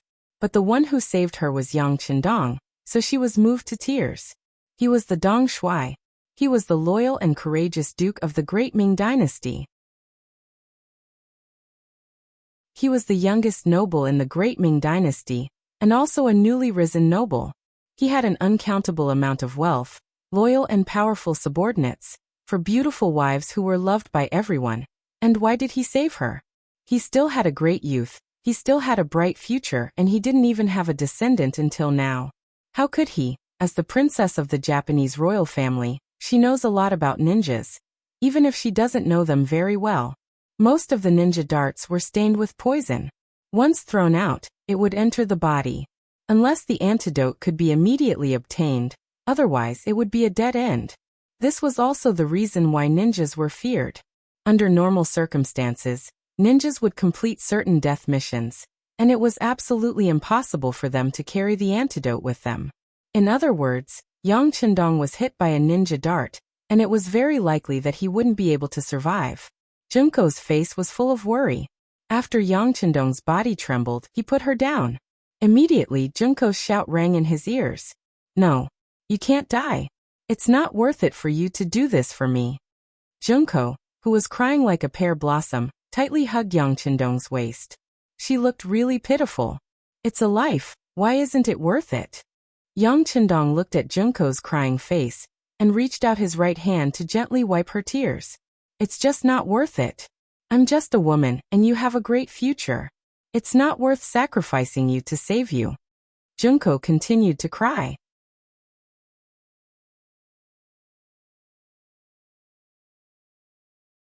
Chapter 267.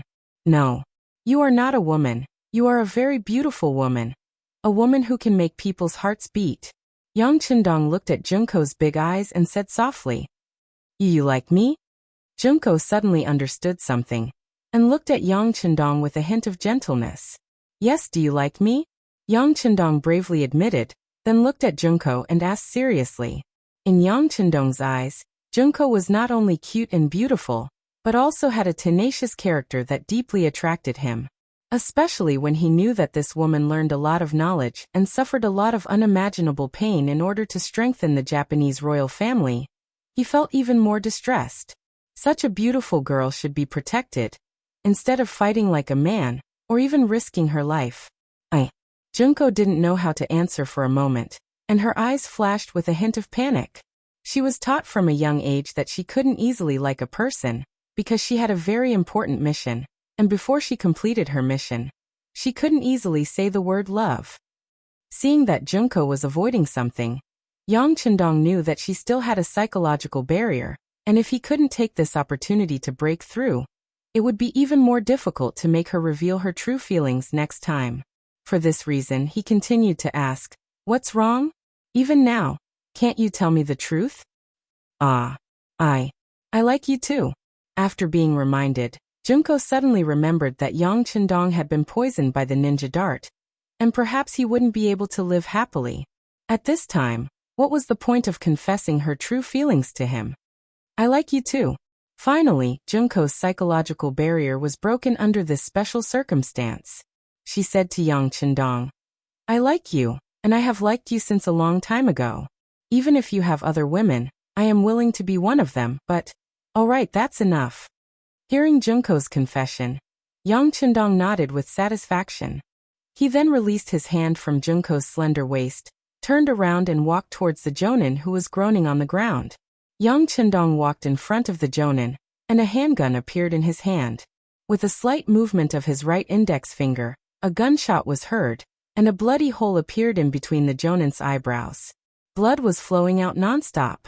After finishing off the jonin who threw the ninja dart, Yang Chendong slowly turned his head and looked at Beta Persei and said, I have taught you more than once that being merciful to the opponent is being cruel to ourselves. But just now, this man who was about to die launched his final attack and almost took your young master's life. This time, all of you are at fault. Do you know your crimes? His voice was loud and clear, especially in this silent night. It spread far and wide, and it clearly drilled into the ears of every Lung Feng. We are guilty. The sound of people kneeling on the ground was heard. Whether it was Beta Persei, Tiger's Mane who just killed a jonin, Chiovi and the others from the first guard, or the Lung Feng who came out to carry out the mission, they all knelt on the ground in an orderly manner. Everyone's eyes flashed with shame and regret. Yang Chendong didn't seem to be satisfied with everyone kneeling down and admitting their mistakes, nor did he intend to forgive them. Instead, he continued to say, Today's matter will be written in the history of Lung Feng, and it will make all future generations vigilant. It's an honor that every one of your names will be recorded in the history of Lung Feng. This may be a disgrace, but since you are following this young master, you have to do your best. If you don't have the ability to do so, or if you don't have enough self-awareness, then you can apply to leave. This young master won't force you. Now go and kill all those assassins. Remember, it's not a disgrace to kill a dead person or someone who is about to die. On the contrary, it's a way to take responsibility for yourself and respect your opponent. Do you understand? Understood. Dozens of people answered in unison. Although the effect of the flare had already worn off, the place returned to darkness. But everyone still lowered their heads in shame. Today, their names will be remembered by future generations, and they will be written in the list of shame. This kind of action was equivalent to taking half of their lives. Some people even had the idea of not wanting to live anymore. and wanted to die to show their loyalty. But in the end they didn't do so because everyone knew that running away was the behavior of the weak. The real strong weren't afraid of failure. They should face it head-on, then correct, and become stronger. After being reprimanded, Tiger's mane and others quickly took action, and all the ninjas who had been dead for a while on the ground were stabbed. All the corpses were almost poked at this moment, and the smell of blood filled the air for a while, but no one showed mercy or even sympathy. Everything was as the young master had said. Being merciful to the enemy was being cruel to oneself. Looking at everyone's actions, Yang Chendong's eyes flashed with a gratified look. These people have been with him for a long time, and it was inevitable that they would become arrogant and willful. It was necessary to teach them a lesson at the right time. Not to mention, today's matter was really dangerous. If he hadn't been prepared in advance and wore a bulletproof vest, Yang Chendong's life would have been taken by the poisonous dart just now. Lung Feng's performance made Yang Chendong satisfied and relieved him. But Junko, who had just confessed, was still looking at Yang Chendong with an incredulous look. Perhaps she thought that this Dong Shui would die after being hit by the poison dart. That was why she was very surprised to see him talking so confidently, as if nothing had happened. What's wrong? Do you want something to happen to me? Yang Chendong had already arrived in front of Junko, and when he saw her expression of disbelief, he asked with a magnetic and caring voice, How can you be fine? Didn't you just get hit by the poisonous dart? Junko asked instinctively, blinking her big eyes, looking forward to Yang Chendong's explanation. Yang Chendong never liked to explain, because only when he did something wrong, he would explain, and only when he faced stupid people would he explain. First, he didn't do anything wrong, and second, Junko was very smart, so such an explanation was even more unnecessary. Idiot! How can a small poisonous dart hurt this young master?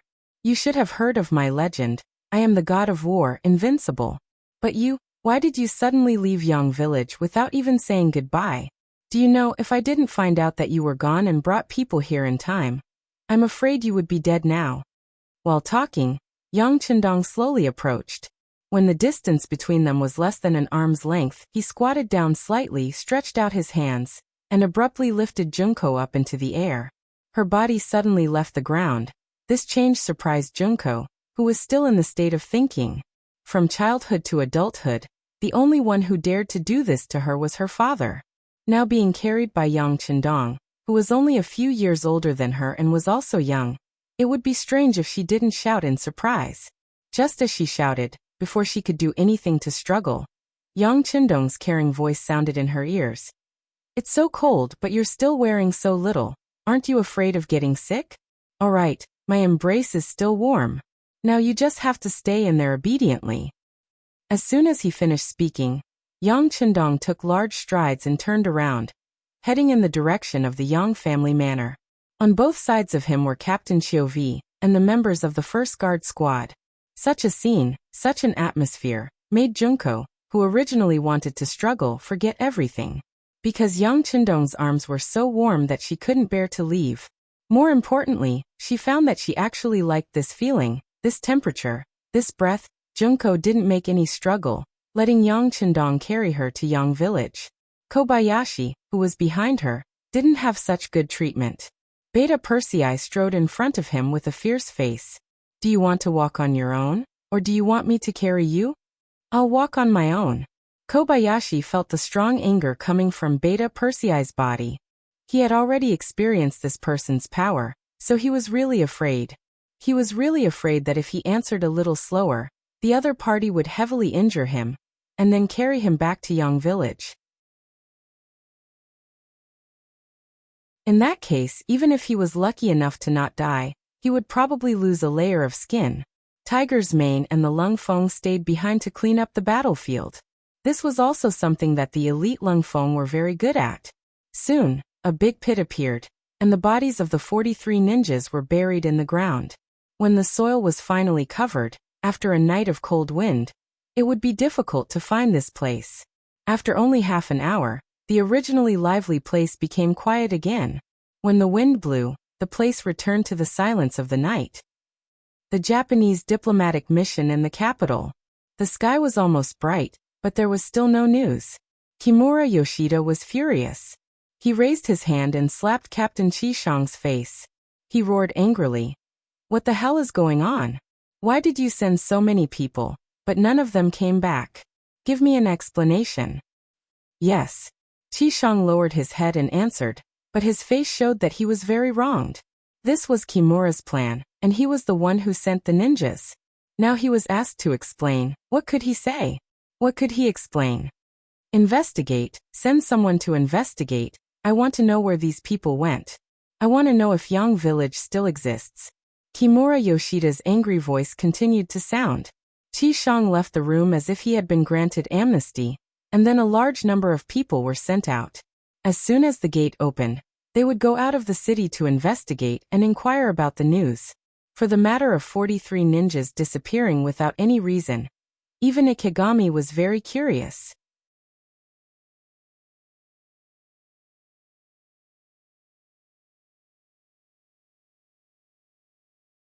Chapter 268. The attack of the ninjas was originally a secret. Even he was the last to know about it. Then who was it that leaked the news? Let them all be wiped out, and none of them return. Also, what kind of existence was Yangjia village? Why did they always suffer heavy losses every time they dealt with this loyal prince? What was even worse was that the appearance of the ninjas couldn't be told to the outside world. In other words, whether these ninjas were all killed or not, he couldn't reason with the great Ming Dynasty as an envoy of Japan.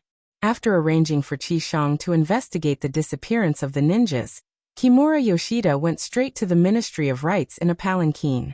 Today, the great Ming Dynasty was still in its prosperous period. As for Japan, it was still a huge monster. But this didn't mean that they didn't dare to speak to the strong. On the other hand, General Ashikaga Yoshimasa, who stood behind Kimura Yoshida, belonged to the hardline faction. Perhaps it was because they grew up in Japan, they were used to being short-sighted. They were used to thinking that everything revolved around them. With this thought in mind, Kimura Yoshida was instructed before this trip. He must return to Princess Junko. For this purpose, he could even threaten the great Ming Dynasty. Under the policy of banning the sea, not long after the great Ming Dynasty was defeated by the Walla, the great Ming Dynasty was divided into two. He was confident that the great Ming Dynasty wouldn't be willing to offend them and treat them as enemies. In the Ministry of Rights, the chief official on duty today was Left Assistant Minister He Wen-yuan. He became a scholar when he was young, and then he finally stepped on the path of Jinshi. He became one of the representatives of scholars, and one of the supporters of Confucianism. He was still very principled. When He Wen-yuan saw the arrogant Kimura Yoshida in the reception room, and learned that this person actually asked the great Ming Dynasty to unconditionally release the previous envoy Aoki Yuki, and return the Japanese merchants who were imprisoned in Yangjia village to them, He Wen-yuan's face became very ugly. Emissary Greenwood committed a crime in the capital of my great Ming, almost injuring an important official of my great Ming. The implications of this matter are too great for me to say anything about, so it's best not to speak of it. As for your second request, I don't know what's going on with that Japanese businessman you mentioned. However, as far as I know, there aren't any merchants imprisoned in Yang Manor. I'm very suspicious of the reliability and veracity of your source of information. Faced with the aggressive Kimura Yoshida, He Wen-yuan retorted. Putting aside the fact that Yang Qindong's writing style was excellent, He Wen-yuan admired it. With Dong Shuai's reputation alone, why would he need to confine anyone? Not to mention that he was a merchant from another race. If it had been someone else, it would have been possible. After all, businessmen were rich, and they could always get some benefits by capturing them. But does Dong Shuai lack money? Baka, are you doubting my words? Do you not believe me? Being blocked by He Wen-yuan's words, Kimura Yoshida was naturally very angry, and his tone naturally carried the fire of anger. This isn't a matter of whether I believe you or not. This official is only speaking based on the facts. Since you don't have any evidence, forgive this official for being unable to believe your words. Also, please pay attention to your wording. As far as I know, the word baka doesn't mean anything good, right? He Wenyuan didn't understand Japanese, but looking at Kimura Yoshida's expression, he guessed that it shouldn't be something good, so he reminded him. Here, it has to be said that the ancient people of China were broad-minded. They always regarded themselves as a great country, and in accordance with the principle of broad-mindedness, they rarely did anything aggressive. When they were strong, their opponents would often submit to them and pay tribute, and the dirty things they had done before would be forgotten. And once China entered a period of weakness, those small countries that once seemed obedient would jump out one by one, wanting to get a share of the benefits. Under the cycle, the country's territory was getting smaller and smaller, and the feeling it gave people was getting more and more kind. Because Kimura Yoshida understood this, he wasn't afraid of the Great Ming. First, he would scare them to achieve his goal. If the tough method didn't work, he would bow his head and admit his mistake, and there would be no danger. How could a country that forbade the sea pose a threat to Japan, which was surrounded by the sea? With this in mind, Kimura Yoshida naturally didn't take He Wenyuan's reminder seriously. On the contrary, his eyes narrowed, and a cold light flashed in them. Assistant Minister This ambassador received the order of our Emperor and General Ashikaga Yoshimasa to bring the Japanese businesswoman back to Japan. In order to achieve this goal, we have prepared everything. Do you know everything? If you refuse to hand her over, it will be a contempt to our country, and this is something that our Emperor and General can't allow. If you must do this, then we don't mind gathering thousands of warships. When the time comes, if the army really presses on the border, I don't know if the newly ascended emperor can withstand it. The more Kimura Yoshida spoke, the more ruthless and murderous Kimura Yoshida's voice became. When He Wenyuan heard these words, he trembled all over. Scholars rely on their knowledge and mouth, and they are not proficient in things like war. Otherwise, the ancient people wouldn't have left behind a famous saying, "When a scholar meets a soldier, it's impossible to reason with him."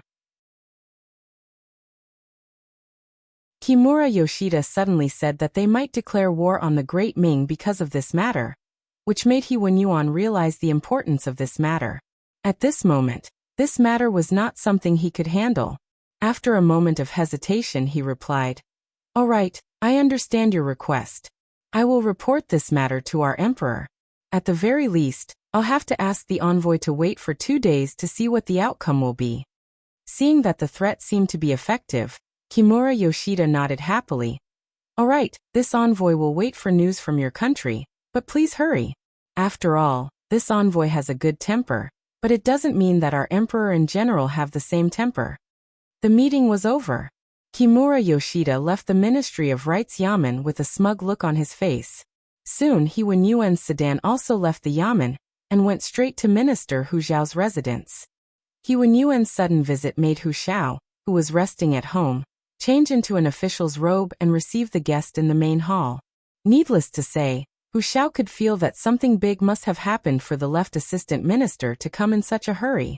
Sure enough, when He Wenyuan explained his meeting with Kimura Yoshida in detail, Hu Zhao's eyes wrinkled. According to the ancestral teachings of the Great Ming, that is, the Great Emperor Yongle, Zhu Di, the Great Emperor of the Ming Dynasty, personally led his troops on a 10,000-li expedition to sweep away the Desert Empress for the second time, and return to the imperial court in Beijing. Our dynasty's national power is supreme. It surpasses the ancient times. It controls the north, invades the west, the south, the west, and the barbarians of the west. These words were, no marriage, no reparations, no ceding of land, and no tribute. There was also the meaning of the emperor guarding the country, and the emperor dying for the country. It was just that the Great Ming was now divided into two and had just fought a great battle with the Walla. It could be said that the Great Ming had suffered heavy losses, and the elites were all dead. Although the military recruitment had now begun, it would take time to recover to its peak. At this moment, if Japan attacked the border at sea, it would undoubtedly be a headache for the Daizong emperor. "We can't fight."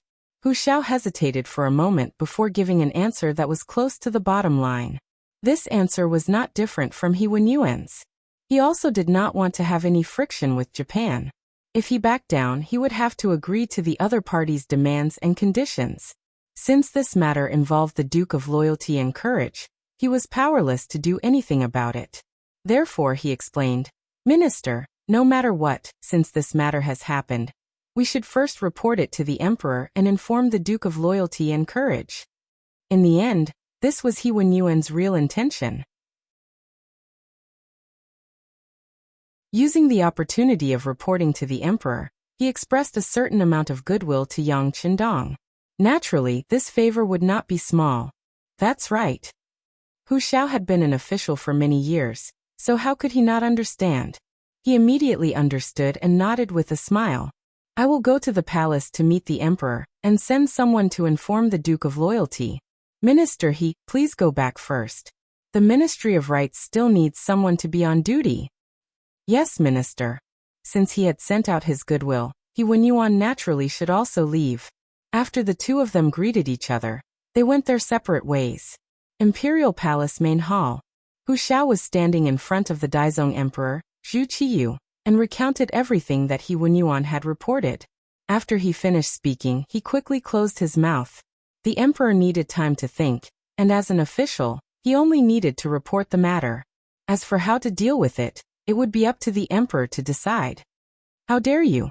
After listening to Hu Xiao's explanation, Zhu Qiyu immediately slammed the dragon table angrily, his chest heaving up and down violently.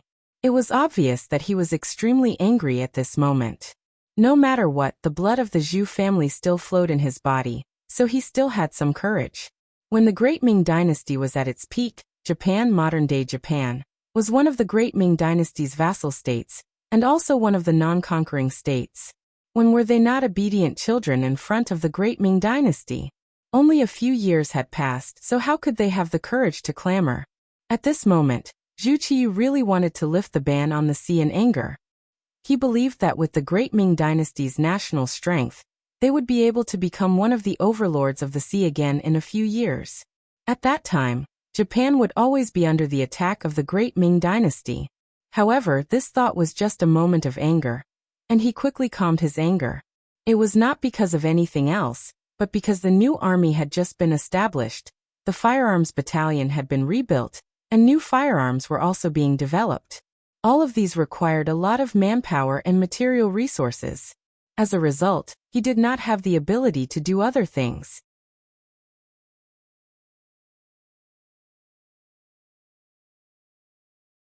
Chapter 269. Your Majesty, please calm down. In my humble opinion, since this matter involves the Duke of Loyalty and Courage, let him handle it. Chief Steward Jining, who was standing to the side, saw Zhu Qiyu's weakness under his anger. He quickly gave Zhu Qiyu a way out of the situation. When Hu Xiao heard that the matter was to be handled by Yang Qindong, he immediately understood what Jining meant. He wanted to speak up to stop him, but Zhu Qiyu had already spoken. That's right. Since this matter involves the Duke of Loyalty and Courage, let him handle it first. Zhu Qiyu knew that this was a way out of the situation. He immediately took advantage of the situation and pushed the troublesome matter out of the way. Let Yang Qindong handle it. If he was weak, then his title as the god of war would become a joke. When it spread throughout the world, it would be a serious blow to his reputation. As the emperor, he could be happy and take the initiative. On the other hand, if he wanted to be tough, then the matter would be left to him. When the time came, as the emperor, he only needed to say that the national treasury was empty. At that time, Yang Qindong would be the one who was in a difficult position, not him. Zhu Qiyu was very adept at using the tactic of retreating in order to advance.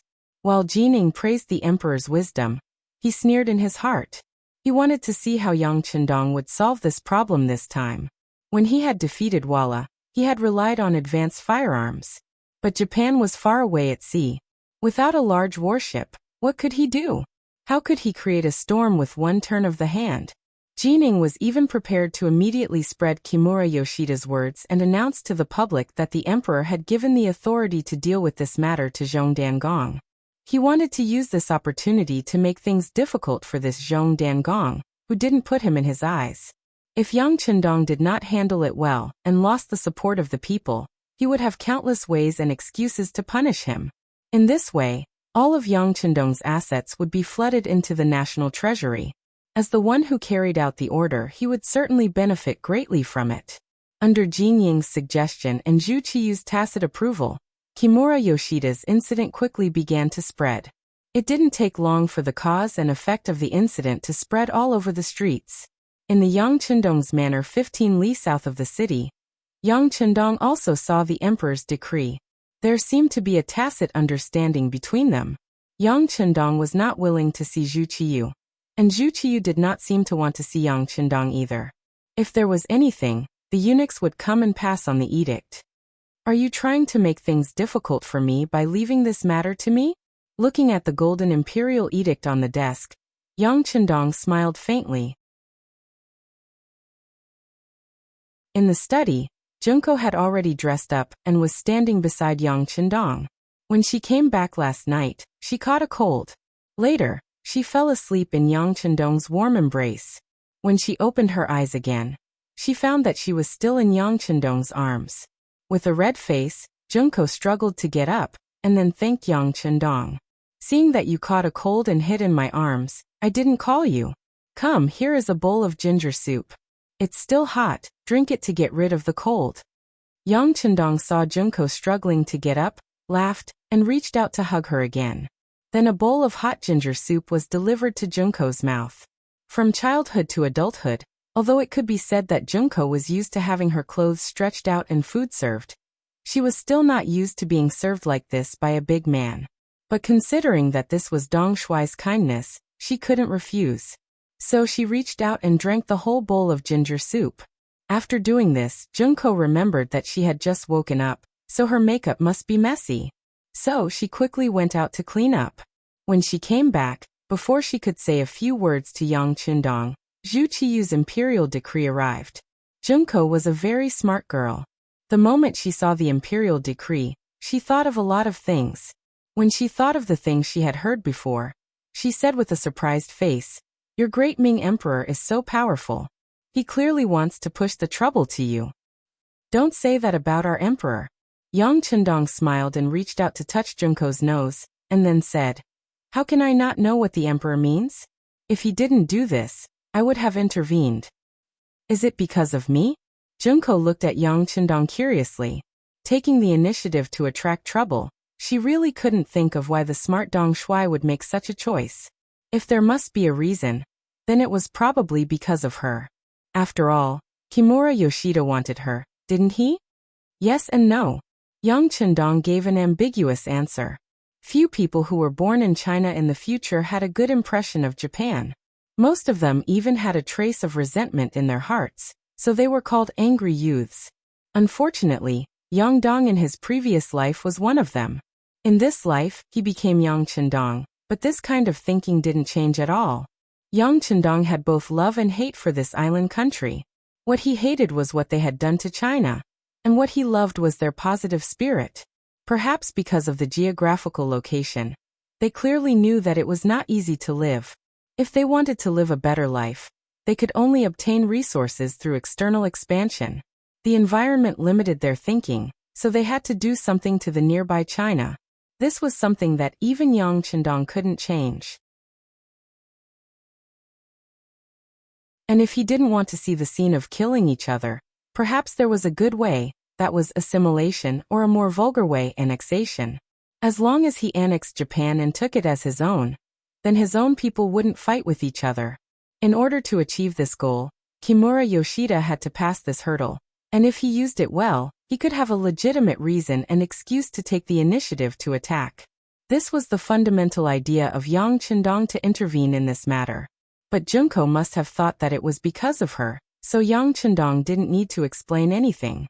He gave a yes and no, but in Junko's ears, it made her very grateful. She naturally didn't know the ambition of the man in front of her. She simply thought that he was looking for trouble to protect her. At this moment, her love for Yang Chendong in her heart increased. A man who could take on such a big thing for her, even risking his life to save her, such a man was worthy of her life. "Come, arrange something. I want to see Kimura Yoshida." Yang Chendong's voice sounded in the study, and soon the voice of Tiger's mane came from outside.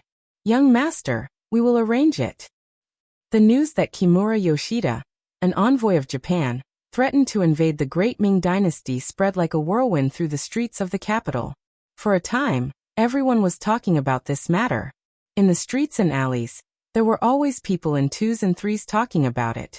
Perhaps because Japan was one of the vassal states of the Great Ming Dynasty, and because the capital was not near the sea, the people here didn't feel the trouble of Japan invading the sea, and there was no worry on their faces. They thought that it was nothing more than a small country that needed to be taught a lesson. How dare it provoke the Great Ming Dynasty? Because they were ignorant, they were fearless. Ordinary people knew too little about the outside world. What they knew was limited, so they were fearless. However, for some scholars and businessmen who had traveled far and wide, because they had seen and heard a lot, they would not be so relaxed. The Soaring Heaven restaurant had once been a rather famous restaurant in the capital. A group of noble scions had gathered here, and their sources of information were much wider than those of the common folk.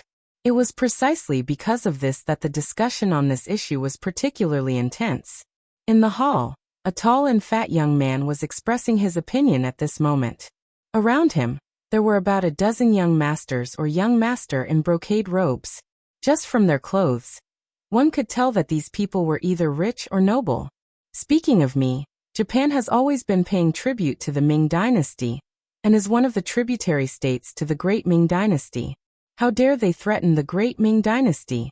In the end, it's because someone stepped on their tail. As the saying goes, even a rabbit bites when cornered, let alone a sea country. This person's voice was clear and precise, and after he finished speaking, the crowd began to cheer. Brother Bai's words are extremely correct. Then based on your words, as long as we don't push them too hard, Japan won't negotiate with us with such an attitude? There was no lack of flatterers in the crowd. On the surface, they were asking for advice, but in reality, they were praising. Haha, it can't be said to be completely correct. It's just the words of one side.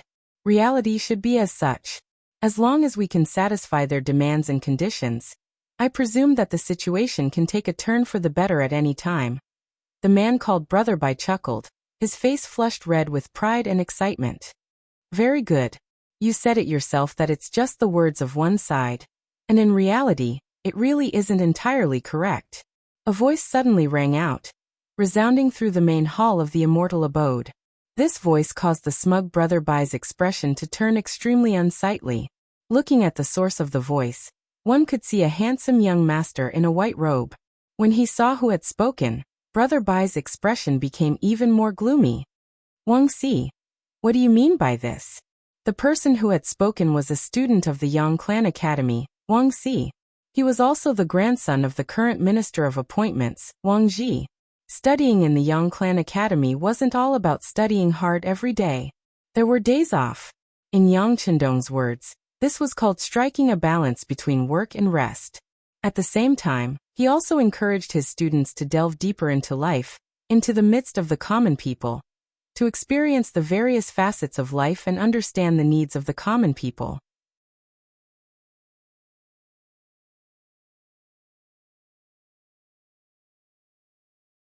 Chapter 270.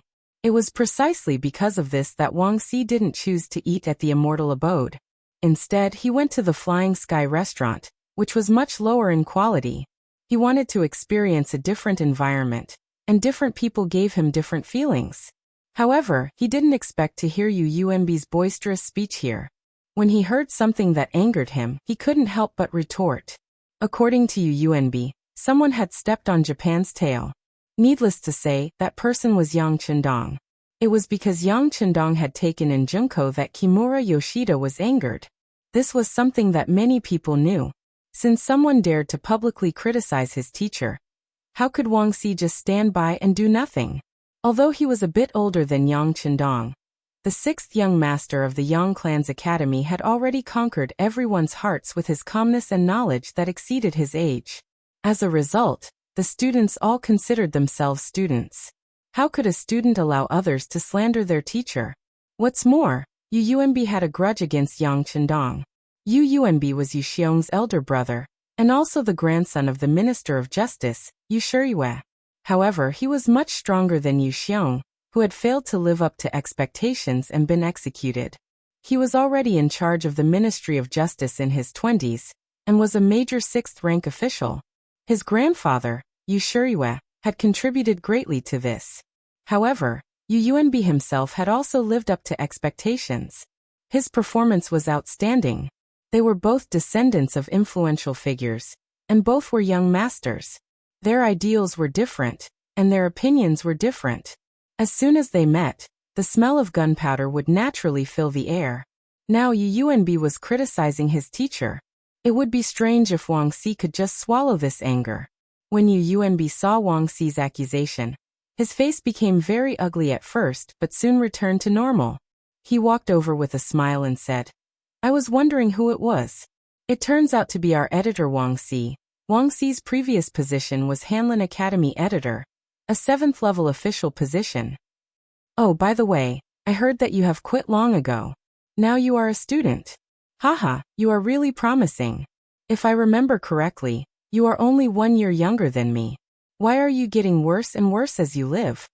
Why are you still so young?" Yu Yuanbi's sarcastic words fell into Wang Xi's ears. His expression didn't change. After studying in the Yang clan's academy for several months, he had learned 70% of how to maintain one's temper. He knew when to get angry, and when to do so would only make his opponent angry. Therefore, he didn't pay attention to Yu Yuanbi's words. Instead, he corrected the topic and said, "Yu Yuanbi, this young master said that your analysis is wrong. Please don't change the topic." Seeing that Wang Xi didn't fall for his trick and still didn't let go of his previous words, Yu Yuanbi's face darkened and said, "What? My mouth is on this young master's body. Do I need your permission to speak? As for you, you're no longer an official. Why don't you kneel when you see this young master?" "Yu Yuanbi, don't be so smug. This young master is also a self-admitted scholar. According to the laws of the Great Ming Dynasty, I don't need to kneel when I see an official. Who do you think you are?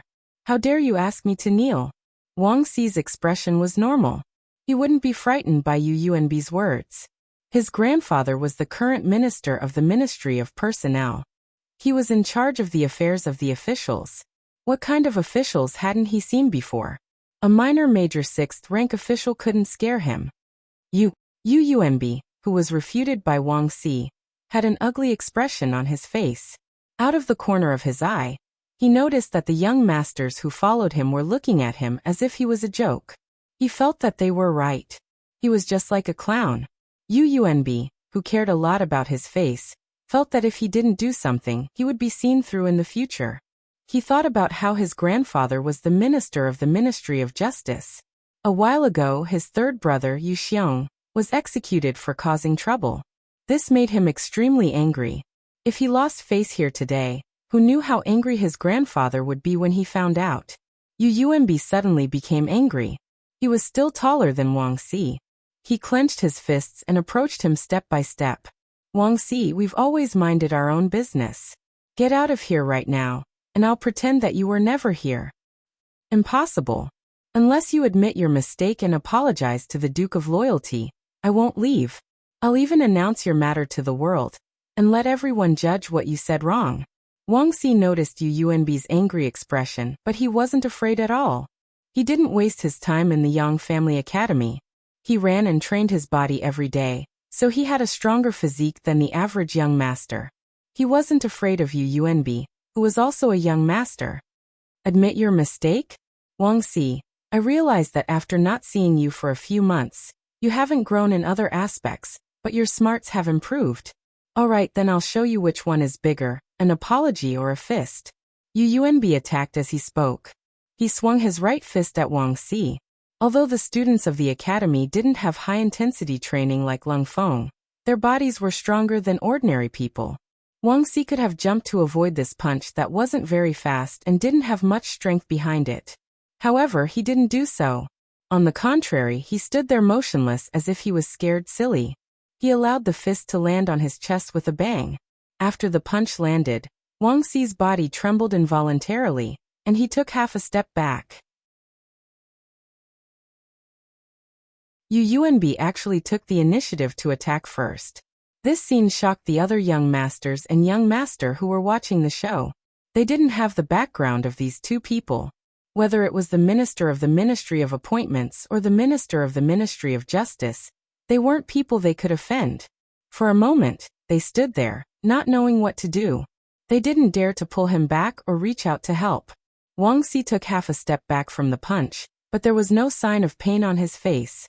On the contrary, he said calmly, "Everyone saw it. He was the one who made the first move. Since that's the case, don't blame me for being impolite." After he finished speaking, Wang Xi, who had just taken half a step back, suddenly took half a step forward. Using the momentum of this half step, he stretched out his right arm and his entire right shoulder at the same time. Wang Xi rotated his waist slightly. According to his usual training, Wang Xi injected all the strength in his body into his right shoulder. Then he punched out and hit Yu Yuanbi's body that hadn't retreated in time. One used brute force, while the other used skill and the strength of his entire body. Both punched out, but it was obvious who had the upper hand. With just one punch, Yu Yuanbi couldn't help but stagger and fall back as if he had lost his balance. Wang Xi, who didn't show mercy, was excited when he saw that his punch was effective. He flew up and followed up, throwing out 2 more punches. One of the punches hit Yu Yuanbi's nose. Immediately, the sound of bone breaking rang out, followed by blood flowing out. This punch hurt Yu Yuanbi so much that tears flowed out. When he reached out and touched his nose and felt blood, his expression changed drastically. He couldn't help but exclaim, "Ah, murder, murder." He was no match for Wang Xi at all. After taking 3 punches in a row, Yu Yuanbi could only keep running away. As he ran, he shouted at the young master and young masters who were watching the show, "Are you just going to watch like this? If I'm beaten to death here, all of you will be sued. Don't you know that?" Only then did everyone's attention return to the present with this shout. At that moment, everyone's expression changed drastically. They began to surround Wang Xi. From the looks of it, they clearly wanted to stop him and make him stop. But how could Wang Xi, who was in the mood to fight, stop so easily? After a few punches, he found that the simple fighting skills he learned in the Yang Academy were so effective. Wang Xi wouldn't be polite. He sighed in his heart that he was so powerful. Seeing that others wanted to stop him, he immediately threw out a punch at them without caring about anything else. These people wanted to stop him. It was clear that they were in cahoots with Yu Yuanbi. It was not a pity to beat such people. Thump.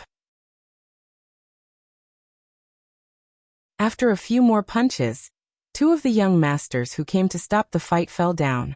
The others saw that Wang Xi was crazy. They were afraid that he would kill someone, so they didn't care about others and rushed up. In an instant, they surrounded Wang Xi tightly. Then they hugged his legs, grabbed his hands and held his waist. Wang Xi, who was like a tiger who couldn't resist a pack of wolves, was quickly restrained. Yu Yuanbi, who had run to the entrance of the Fei Tian restaurant, saw that Wang Xi was restrained and breathed a sigh of relief. At this time, he happened to see the soldiers of the warden's office patrolling on the street. He immediately shouted, "Help, someone is killing here." In the courtyard of the Japanese diplomatic mission in the capital, Yang Chendong appeared here under the protection of a group of guards, wearing the signature camouflage uniform. Kimura Yoshida had been notified a long time ago.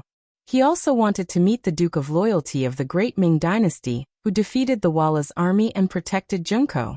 At the same time, he also made the previous ambassador, Aoda Yuki, stay in the prison of the Great Ming Dynasty, so he waited here for a long time.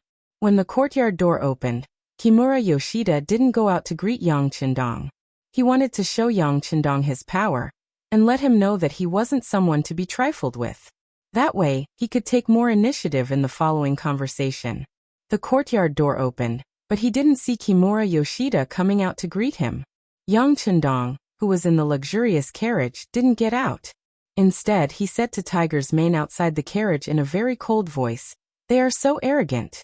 I'm here, but they don't know how to come out to greet me. Since they are so rude, then I'll tear down the door. I'd like to see how long they can last." "Yes." Tiger's mane answered excitedly. Then he said to Lung Feng beside him, "Tear down the door. If they don't come out, then tear down the courtyard."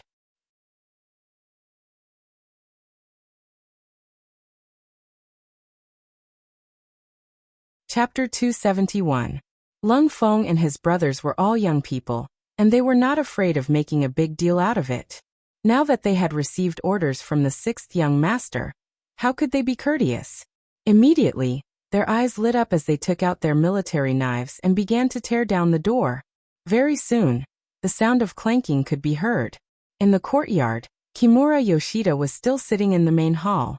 Beside him stood the leader of the guards, Ikegami, and a group of Japanese samurai. The purpose of this battle was to intimidate Yang Chendong. It was said that this loyal duke of the great Ming Dynasty had just turned 20 years old. What kind of courage could such a young man have? As for defeating the Walla's army, it was the work of the mercenaries. This was a well-known fact.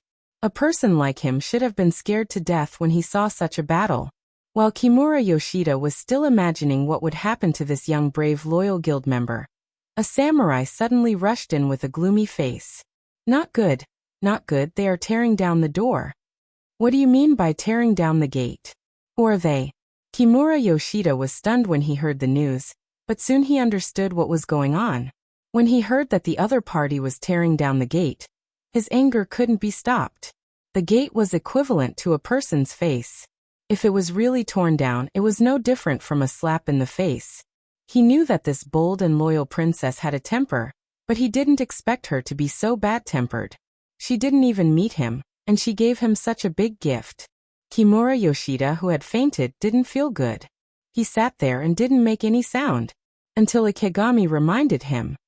Kimura-kun, we can't let them tear down the gate. If that's the case, we will lose face. Yes, go and stop them. If it doesn't work, we can use force to stop them. Kimura Yoshida, who was reminded by Ikegami, quickly regained his senses and ordered Ikegami. After receiving the order, Ikegami immediately rushed to the gate of the courtyard with more than 10 samurai. At this time, at the gate, more than half of the gate had been torn down. There were also many people of the great Ming Dynasty who were standing here to watch the show. Ever since Jining deliberately released the news, many people had gathered outside the Japanese diplomatic mission's compound. They wanted to see how their country's god of war would resolve this matter. Was he really going to lower his head, or was he going to be as domineering as before? Now, it seemed that he had made the right decision to come. Although the loyal duke was young, he was indeed hot-blooded. He tore down the door without saying a word. This was even more satisfying than watching a show. And during the process of removing the gate, who knows how many people were cheering? They were cheering for the Duke of Loyalty and Courage. They clapped their hands to express their satisfaction. What are you doing? Do you know where this is? How dare you cause trouble here? Arrest them all. Qishang finally appeared. When he saw that there was only a frame on the left of the door, his eyes burned with anger. With Qishang's shout, more than 10 warriors behind him rushed out, heading straight for the Lung Feng soldiers who were prying open the door with their bayonets. Take them down. Tiger's man had been paying attention to the movement at the door for a long time. When he saw that the Japanese warriors were about to make a move, it was exactly what he wanted. Without saying a word, he gave the order to Captain Chiovi, who was standing beside him. As the captain of the first guard by Yang Chendong's side, Chiovi had a calm personality and excellent skills. When he heard Tiger's man's order, there was no way he would be polite. He personally led 10 of his team members to meet the seemingly aggressive Japanese warriors. The guards and the Japanese warriors were not on the same level at all. To be able to enter the guards and be responsible for the safety of the sixth young master, which one of them was not the best of the best. They were just dealing with ordinary Japanese samurai. To put it in a slightly exaggerated way, even if they were to let the other party use only one hand, they could still easily win.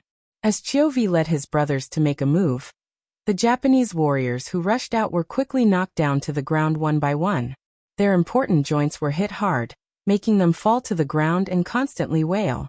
Not only the ordinary Japanese warriors, but even Qishang could not escape. The captain of the guards, who was taken care of by Chiovi, was punched in the throat by the captain of the guards. He felt that it was very difficult to swallow. Then he was punched in the face, and blood splashed out. When he was knocked down to the ground by a sweeping kick, he was completely passive and had no power to fight back. The Japanese warriors were knocked down to the ground, and the door frame was completely removed. When Yang Chendong's luxurious carriage could enter, the carriage drove into the courtyard unscrupulously. Behind them, the cheers of countless people of the great Ming Dynasty could be heard. In the courtyard, Kimura Yoshida came out of the main hall and saw the luxurious carriage in front of him. Not seeing Qi Shang and his warriors, Kimura Yoshida's face became very ugly, but he was stubborn. In order to maintain the dignity of Japan, he still stood in place and shouted loudly, "Who are you? Why don't you salute me when you see me?" Pa. As soon as he finished speaking, he was met with a raised whip. The whip hit him right in the middle, and a bloody wound appeared on Kimura Yoshida's body. It was Beta Persei, who was driving the carriage. This whip was a lesson for Kimura Yoshida. What a joke. The sixth young master was in the carriage. How could he allow others to shout there? Ah! Murder, murder! Kimura Yoshida's painful and fierce cries came from the courtyard. It had to be said that cowards had the same virtue. Just like Uumb, who was beaten before, he kept shouting when he was beaten, as if doing so could release his fear. You are the Japanese messenger, humph. You are really a disgrace to the Japanese.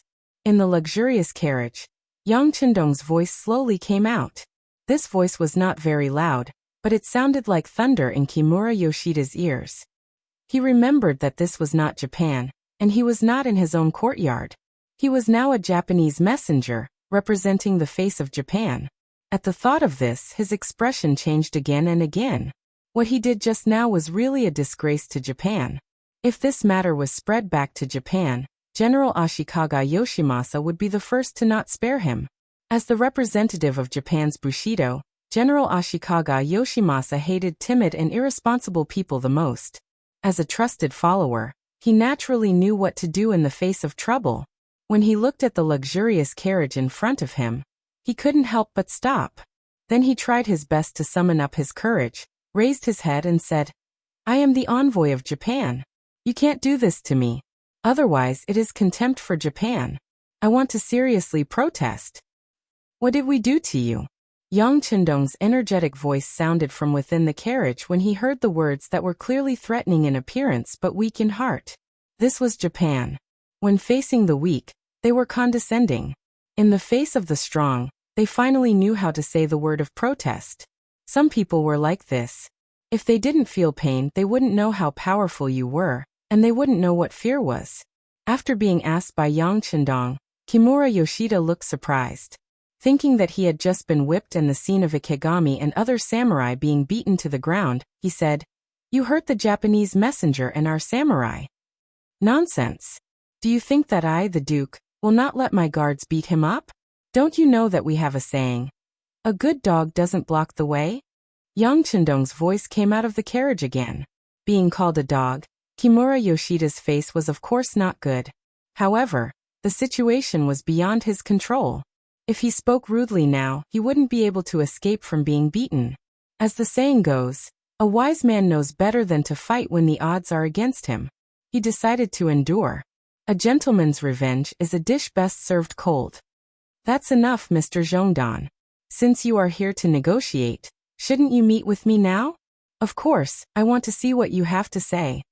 The curtain of the carriage was suddenly opened from the inside, and Yang Chendong appeared in front of Kimura Yoshida, dressed in a green robe. This was the first time the two had met. Kimura Yoshida had the common characteristics of Japan.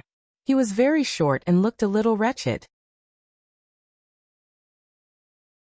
compared to the tall and handsome Yang Chendong. In terms of appearance, the difference between the two was more than one grade. Not to mention, Kimura Yoshida was already a middle-aged man. In comparison, Yang Chendong was too young, even a little too young. Yang Chendong finally appeared. He jumped down from the carriage and landed in front of Kimura Yoshida. When he saw that the other party was still looking at him from head to toe, he showed a trace of displeasure and said, "What's wrong? Are you not going to salute me when you see me?" Oh. Being stared at by Yang Chendong's murderous eyes and his powerful aura, Kimura Yoshida couldn't help but agree. Then he said respectfully, "The Japanese envoy greets Mr. Zhongdan of the great Ming Dynasty." "Raise your head, Yang Chendong said magnanimously, then flicked his sleeves and looked like a gentleman. And this scene was seen by the commoners who were watching from outside. The gate was opened, and the people could directly see what was happening in the courtyard from the street. When they saw the Japanese envoy hurriedly salute Dong Shuai when he saw him, they immediately felt happy. Some people even cheered directly. It was the cheers that woke Kimura Yoshida up. He instantly realized that he was the envoy, and now he represented Japan. How could he bow his head in front of Yang Chendong? Kimura Yoshida was angry that Yang Chendong had humiliated him. He immediately raised his head and looked at Yang Chendong with resentment.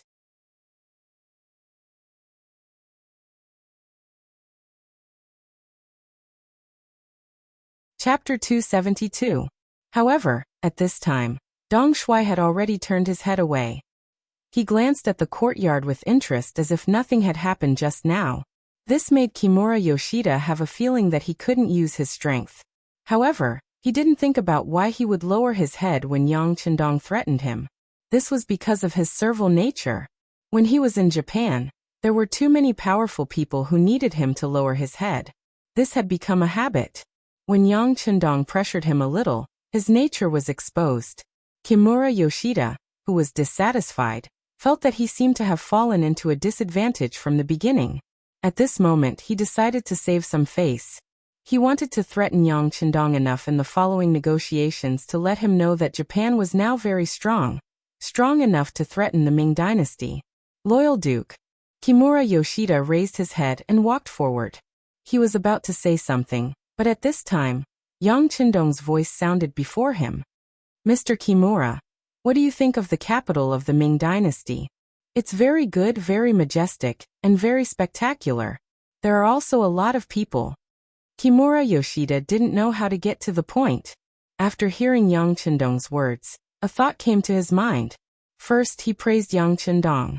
When he saw the loyal and just great Ming Dynasty nodding and smiling, he suddenly changed his tone and said, "It's just that although the Ming Dynasty had a large population and had vast lands and abundant resources, they lacked a trace of courage.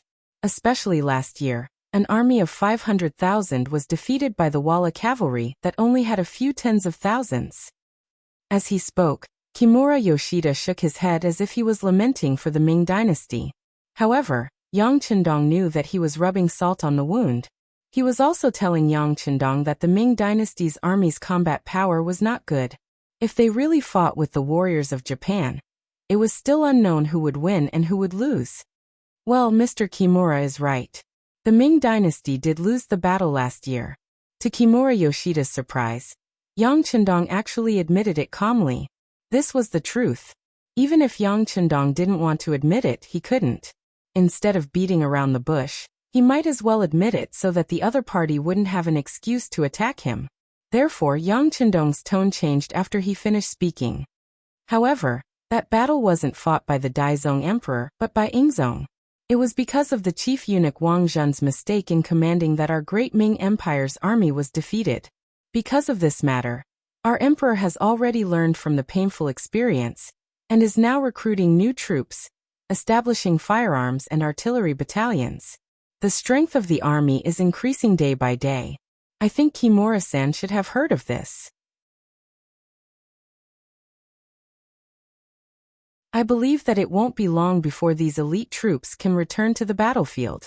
At that time, anyone who wants to spy on our great Ming Dynasty will become a ghost under the blade of the sword.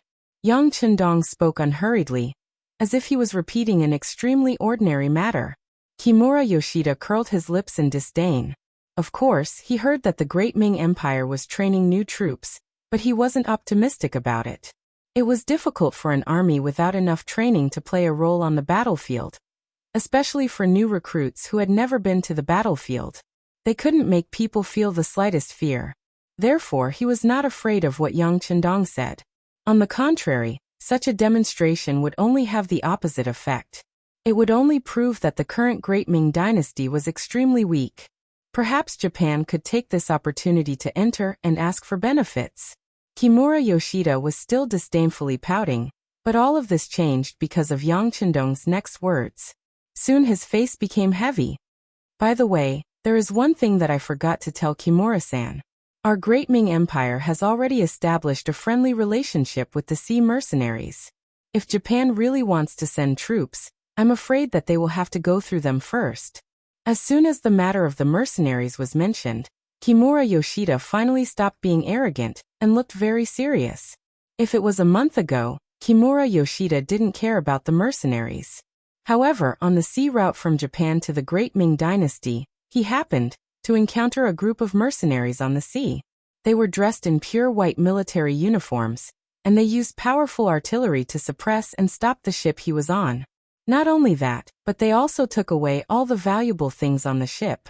In the face of all this, Kimura Yoshida and his subordinates could only stare blankly at each other.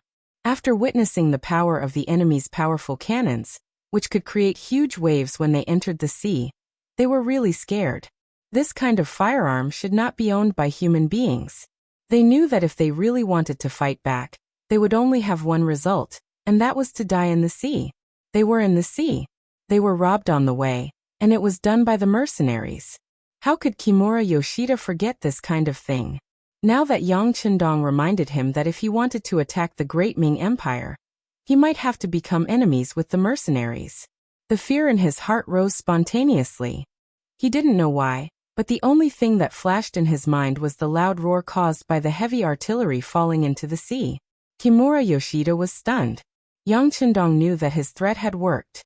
His arrangement of Lung Feng's robbery was even more effective. He was afraid that the opponent would be incomparably terrified.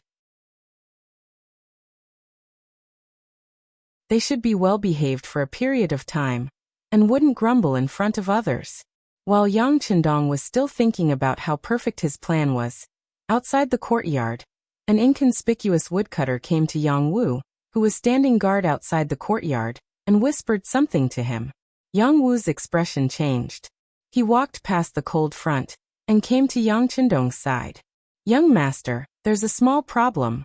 When Yang Wu told Yang Qindong the news he just received, Yang Qindong's expression darkened, but he quickly returned to normal. When he turned to look at Kimura Yoshida, he said coldly, "Your wish to see me has been fulfilled. I've also given you the warning you should give. If you still want to continue doing wrong, I'll accompany you at any time. Mr. Kimura, you should also take care of yourself. Don't cause trouble for the master behind you." It seemed like a kind reminder, but it also seemed like a threat. After Yang Qindong finished speaking, he turned around and returned to the carriage. Everyone immediately left, leaving Kimura Yoshida with a clear view of their backs. It wasn't until a long time after Yang Qindong left that Kimura Yoshida came back to his senses. Recalling everything that happened, he was surprised to find that from the beginning to the end, it seemed that the initiative was in the hands of the other party, and he had been passive. Even the choice of war was forced by the other party. What about the peace talk? What about the promise of getting Junko from him? It seemed that everything was over before he had the time to mention it. After Yang Qindong and his group left the Japanese embassy, they went straight to the Ministry of Justice. The news reported by Yang Wu was released by the Security Bureau. Wang Si and Yu Yuanbi fought, and were caught by the people of the Five Cities Warden's office. They were sent to the Supreme Court. After a simple interrogation, they were transferred to the Ministry of Justice and finally sent to the Ministry of Justice's prison. In such a short time, so many things happened, and the efficiency of the case was so fast that it was shocking. It would be strange if things were simple. Whether it was Wang Si or Yu Yuanbi, they both had the backing of a minister. But even so, they were sent to the Ministry of Justice's prison. It was obvious that someone wanted to take the opportunity to make trouble. He could even guess the person behind the scenes. It seems that the death of a grandson can't make some people stop. Do they have to force me to eradicate them all? Yang Qindong thought angrily. Some people didn't know what was good for them. Outside the carriage, Tiger's Mane's voice suddenly sounded. "Young master, Yang San is here. Let him in the carriage." Hearing that even the deputy director came in person, Yang Qindong felt a little relieved.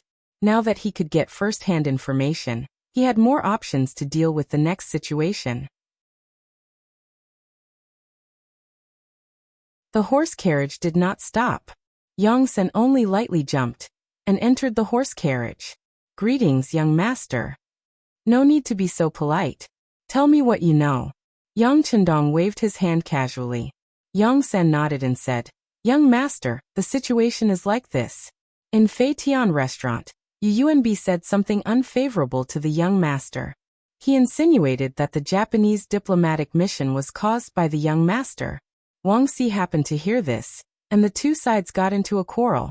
Yunb took advantage of the fact that there were many of them and he was tall and strong, so he attacked first. Wang Si fought back in self-defense and beat Yunb. But in the end, because he was outnumbered, he suffered a small loss. After that, the patrolling soldiers of the warden's office of the 5 cities happened to pass by.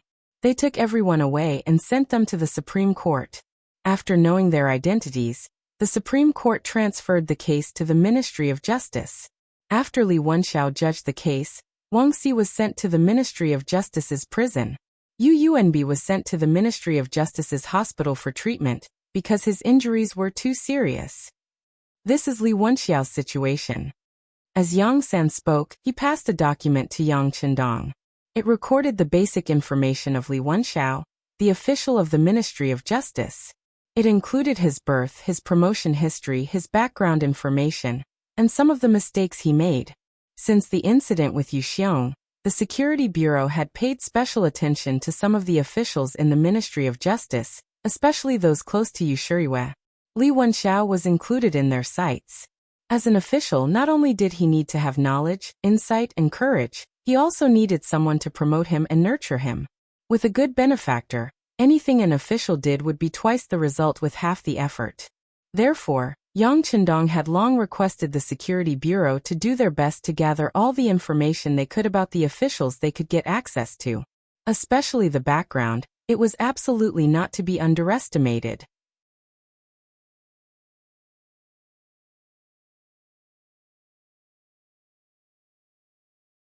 Chapter 273. The information was placed in front of Yang Chendong, but before he could flip through it, Yang San continued. Su Yozhen also sent a message, asking if we need him to take action. Su Yozhen was no longer a 6th grade official like last year, but a 3rd grade official. With the support and control of Yang Chendong, he was on the rise.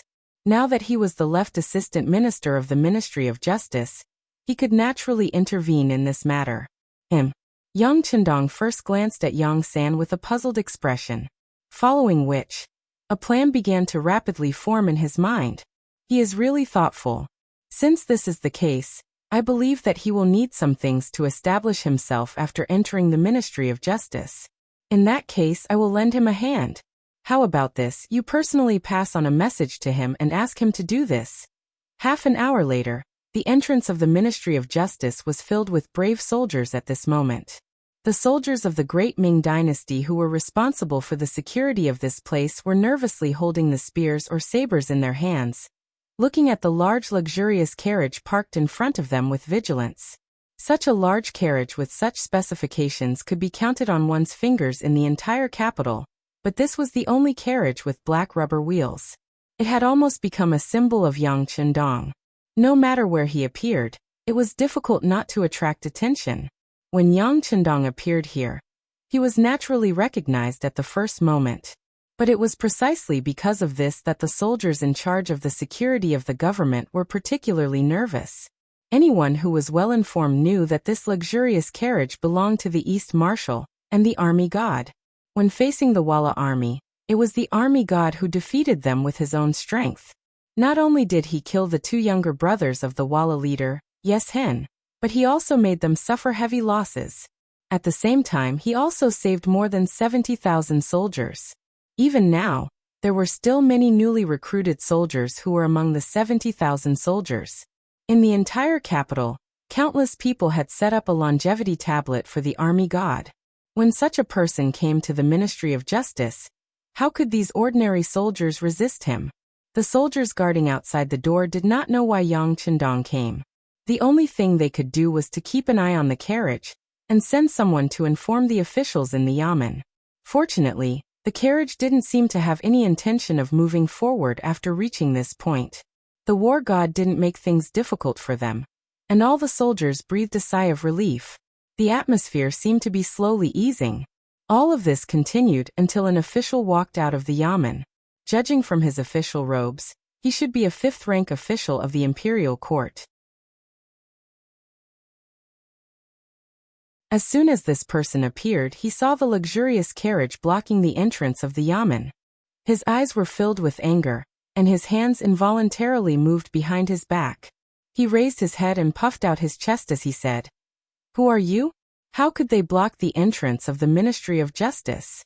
Are you trying to rebel?" This accusation was not small at all. In ancient times, as long as it was related to rebellion, 9 generations of the family would be executed. This official said this in front of so many people. It was obvious that he wanted to put a huge accusation on Yang Qindong, so that he would be careful with his words and actions. The only luxurious carriage in the capital was in front of them, but this official acted as if he didn't see it. Moreover, he immediately put a huge accusation on them. If he said that he came to solve the problem with good intentions, no one would believe him. As soon as the accusation of rebellion was mentioned, everyone's expression changed. Even Beta Persei, who was driving the carriage, had an unfriendly expression. He glared fiercely at the fifth-rank official in front of him.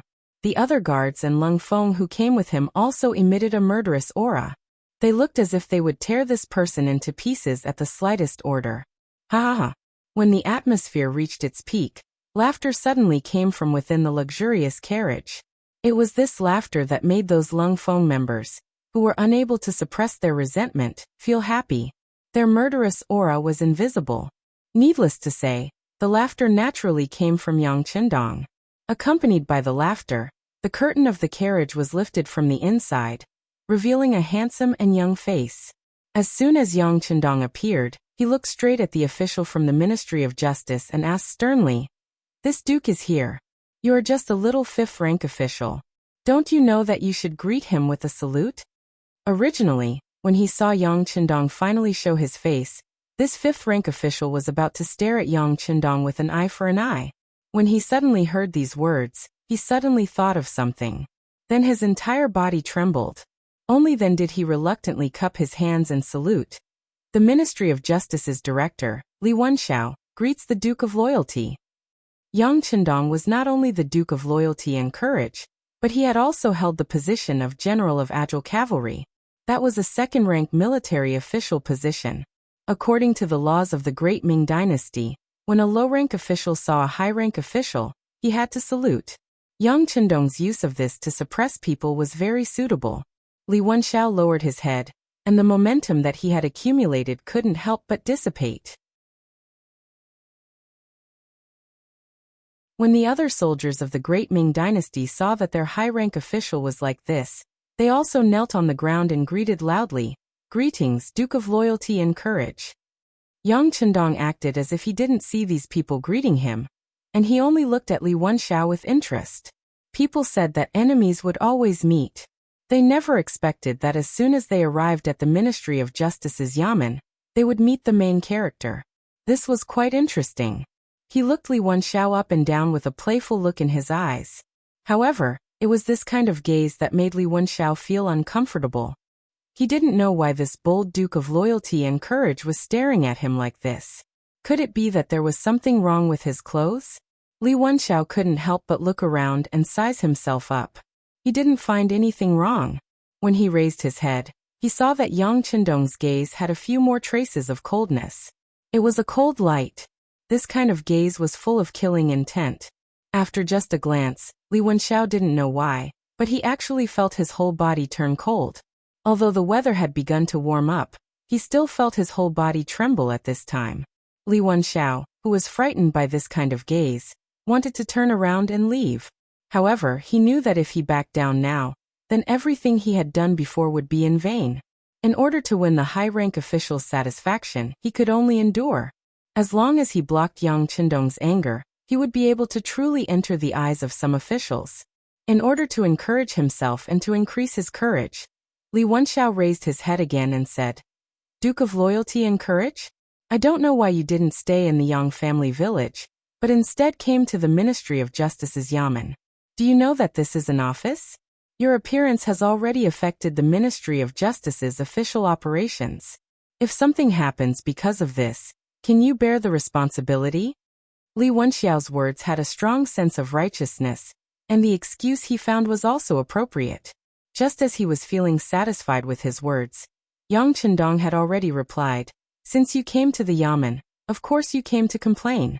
Don't tell me you came here to eat? Ha ha ha. Ha ha ha ha." Yang Chendong's laughter immediately attracted a round of laughter from the accompanying Lung Feng. This laughter made Li Wenxiao's words seem like a joke. Immediately he was so embarrassed that his face was filled with anger. This was clearly a feeling of being looked down upon. Just as he was about to shout and treat it seriously, there was a sudden sound of footsteps behind him. Then he heard someone say, "Left Assistant Minister Su Yozhen has arrived." When the voice sounded, Li Wenxiao's body shook. He hurriedly turned around and saw that one of the Shangguan officials, Su Yozhen, had appeared. He hurriedly bowed and said, "Li Wenxiao greets Lord Su." "Well, you did well." As soon as Su Yozhen appeared, she gave Li Wenxiao a verbal compliment. This sentence made Li Wenxiao, who was originally furious, feel very comfortable. With the Shangguan officials supporting his actions, he wanted to see what this Duke of Loyalty could do to him next. Su Yozhen nodded at Li Wenxiao with an expression of praise. At this moment, he also noticed Yang Chendong standing at the entrance. He immediately cupped his hands and bowed. "So it is the Duke of Loyalty. Please forgive me for not coming out to greet you. But what is the Duke of Loyalty doing here? Moreover, he had so many servants with him? Could it be that you are dissatisfied with the Ministry of Justice?" First, the greeting was followed by the questioning. Su Yozhen did things swiftly and decisively. He had the demeanor of a great master. When these words came out, the originally frightened soldiers felt very refreshed. The originally low morale seemed to have recovered by quite a bit. However, when Yang Chendong saw Su Yozhen appear, he was neither happy nor angry. No one could tell what he was thinking. He only looked coldly at Su Yozhen, as if he was pressuring him. However, Su Yozhen was a third-rank official of the imperial court. His wisdom and courage were far from what Li Wenxiao, a fifth-rank official, could compare to. Facing this kind of gaze, he was not afraid at all. He still looked at him with a calm expression. The two people's gazes looked at each other in the air for a full 10 seconds. When no one was able to gain the upper hand, Yang Chendong said, "Since I came to your Ministry of Justice, of course I have to do a case. I have a complaint here against an official. Please accept it, Lord Su." With a wave of his hand, a complaint appeared in his right hand. He handed it to Tiger's Mane, who was waiting on the side. Then he handed it to Su Yozhen. She reached out her hand and took the complaint paper. After casually glancing at it, Su Yozhen's expression changed. Then he inadvertently glanced at Li Wenxiao. Then he lightly nodded and said, "This official will accept the Duke of Loyalty's complaint. The Ministry of Justice will also enforce the law. We will definitely give the Duke of Loyalty a satisfactory explanation." "Very good. I hope Lord Su can do as you say. Of course, if you wish to show favoritism, I don't mind submitting a memorial to the Emperor. At that time, it won't just be the defendant who is being investigated. Your Ministry of Justice will also be implicated. Haha, let's go." After Yang Chendong finished speaking, he turned around and left without a trace of reluctance. However, it seemed that he was blocked by Su Yozhen.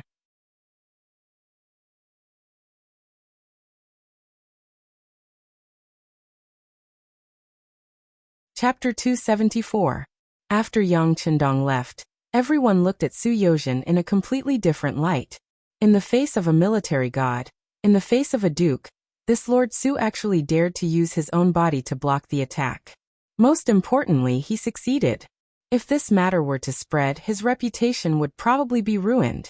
On the other hand, Su Yozhen did not appear to be complacent. Instead, he held the letter of complaint in his hand and directly said to his personal attendant, "Prepare a sedan. Let's go to the U residence." The U residence was naturally the residence of the Minister of Justice, Yu Shiyue. In less than an hour, Su Yozhen had already appeared in the main hall of Minister Yu's residence where he received guests. Yu Shiyue somewhat looked down on this subordinate of his. A year ago, this person was still a sixth-rank official. When he saw him, he had to bow from afar. However, in such a short period of time, He was only a step away from Yu Shiyue. This kind of leap in promotion made Yu Shiyue faintly worried. However, regardless of whether he wanted to see him or not, since he was here, he still had to invite him into the residence. Otherwise, if word got out, everyone would say that he was immature and did something wrong. In the main hall, Yu Shiyue sat down. After the servants served tea, Yu Shiyue said with a straight face, "Lord Su, may I know the reason for your visit? If you want to talk about Bai Er's case, then forget it." As his relative, this official needs to avoid suspicion. Seeing Yu Shiyue so serious and saying that he would not care about the fight between Yu Yunbi and Wang Si, a trace of mockery flashed in his heart. If he really did not care, why would Li Wenxiao stand up for him? Why would Yu Yunbi lie in the medical hall, and Wang Si be imprisoned in the Ministry of Justice's prison? He did not say anything in his heart. However, he didn't say anything. Some things were just like that. Everyone knew what was going on, but what they said wasn't what they thought. This was also one of the ways of being an official. "Lord Yu, I'm not here because of the children's fight. Someone has filed a lawsuit against Li Wenxiao, an official of the Ministry of Justice. They say that he took bribes from the defendant and made several false and unjust cases. This is the complaint. Please have a look, Lord Yu." With a very respectful expression, Su Yozhen handed the complaint paper from Yang Qindong to Yu Shiyue. She had thought that Su Yozhen was here to talk about her grandson's case. Although this case was not big and the details of the case were not serious, it still involved two ministers. It could be said that it was very important. It was reasonable for Su Yozhen to come here and say something bad about him. After all, everyone had the desire to improve themselves. However, when Yu Shiyue heard that Li Wenxiao was involved in the case, her face turned serious. Just 4 hours ago, Li Wenxiao sent a trusted aide to report that Yu Yunbi had been arranged to rest in the medical office by him. Wang Si had been thrown into prison and needed to be cleaned up. Yu Shiyue had a good impression of Li Wenxiao's actions. He thought that Li Wenxiao was worthy of being promoted by him. His performance was really good. If there was a chance in the future, he would consider giving him more responsibilities, promotion. However, he did not expect that someone would file a lawsuit against him so quickly. He would never believe that it had nothing to do with his grandson's case. Who sent the complaint paper? Yu Shiyue, who was angry, suppressed his anger and asked. Yang Qindong, the Duke of Loyalty, Su Yozhen, who knew that he would ask this question, answered softly. "It's him." When he heard that it was Yang Qindong who personally handed the complaint paper, his right eyelid could not help but twitch. If it was someone else, he might be able to find a way to deal with it and find a suitable way to turn the big problem into a small one. But if it was Yang Qindong, then it was obviously impossible to fool this matter easily. If he did this, not only would the matter not be solved, but it might also implicate him. After exhaling a long breath, Yu Shiyue thought about the whole matter from beginning to end. Then he thought of abandoning the rook to save the king. Following that, he said, "Forget it. Since it's a letter of complaint from the loyal duke, then we must investigate it thoroughly. Everything will be done according to the law. It is better to let Sir Su take over this matter." "Yes, I accept the order." Su Yozhen wanted this result. No matter what, Li Wenxiao was also a person promoted by Yu Shiyue. If he started the investigation without even a greeting, it would seem a bit aggressive. If some of his colleagues found out, they would think that he was threatening his superior. However, with this trip and Minister Yu's permission, all of this was within his expectations. After all, anyone would be willing to sacrifice themselves for Li Wenxiao, a fifth-ranked martial artist. And with Yu Shiyue's reply, no one would be able to say anything about it. After finishing the business, Su Yozhen got up and said goodbye. He quickly left Yu Manor. As soon as he left, Yu Shiyue summoned his trusted aide and whispered, "Make arrangements for Li Wen's family. Tell them not to worry no matter what happens. This official will ensure the safety of their parents and ensure their future. Tell them not to speak or act recklessly." Yu Shiyue was so worried because when Li Wenxiao was promoted, he had received a lot of gifts from him. As the saying goes, one's hands are soft when one receives gifts. That was why he promoted him to be of use. The facts also proved that this person was very good at handling matters. he could rest assured that some things would be handed over to him. But what he did not expect was that something would happen now. Since this was the case, he naturally had to comfort his family properly. At the same time, he had to protect this Li Wenxiao. Even if he could not let him become an official, he had to ensure the quality of life of his family. In this way, not only would he prove to outsiders that he would not forget his roots, but he could also set an example for more people to be willing to work for him and be loyal to him. Even now, Yu Shirue still believed that the consequences of this matter were not serious. At most, he would lose a good general and just have to give out some money. But he did not know that Li Wenxiao's matter would be the fuse that would lead to his downfall. It was truly a case of everyone kicking a man who was down. In the depths of the imperial palace, in the main hall where acting patriarch Zhu Qiyu worked. At this moment, he was listening to Chief Eunuch Jin Ying report on two matters that had just occurred in the capital. It was worth mentioning that these two matters were closely related to the Duke of Loyalty and Courage, Yang Chendong. The first matter naturally referred to Yang Chendong's meeting with the Japanese envoy, Kimura Yoshida, tearing down the gate of the diplomatic mission, forcing his way in, and whipping the envoy was something that had never happened in history. But Yang Chendong had done it, and it had to be said that he was extremely daring. Even Zhu Qiyu was shocked when he heard about it. He wondered if this Duke of Loyalty and Courage was not afraid that the Japanese would fly into a rage out of humiliation and invade the Great Ming Sea. But no matter what he thought, Zhu Qiyu had no intention of interfering. This was because the outcome of this matter seemed to be beneficial to him. If Yang Chendong's actions had frightened the Japanese emissaries and made them give up, then he would also have some peace and quiet. Others would also say that he had used the right people to do so. On the other hand, if Yang Chendong's audacity provoked the Japanese emissary and caused Japan to take actual action and start to violate the borders, then all the blame could be placed on Yang Chendong alone. This would greatly damage his reputation, and at the same time, it would be the best excuse to deal with him. Presumably, at that time, it might be time to deal with the threat. Zhu Qiyu was happy to see such a thing happen. She wouldn't be criticized and attacked by others. She could also gather power in her own hands. On the contrary, he hoped that this Duke of Loyalty and Courage would be happy, because the more things he did, the more he would expose himself, and any mistake could become one of the ways to attack him. As the influence of the Yang family bank grew, more and more people saved money. At this moment, Zhu Qiyu was jealous. If it were not for the fact that the new army was still being recruited and trained, the matter of Zhu Qizhen in the south had not been resolved, and the situation in Wala in the north had not been completely settled, he would have already made dealing with Yang Chendong his top priority. Regarding the first matter, Zhu Qiyu didn't express any opinion. She simply watched as it developed. The second matter, Yang Chendong's submission of the complaint to the Ministry of Justice, made Zhu Qiyu have to say something. Although this Yang Chendong is young, he is not reckless. We thought that he would take credit for his contributions and force his way into the Ministry of Justice's Yamen. If that's the case, then we cannot let this matter escalate. We will have to ask him for an explanation. Yes, Your Majesty is right. This Duke of Loyalty and Courage does things with some propriety.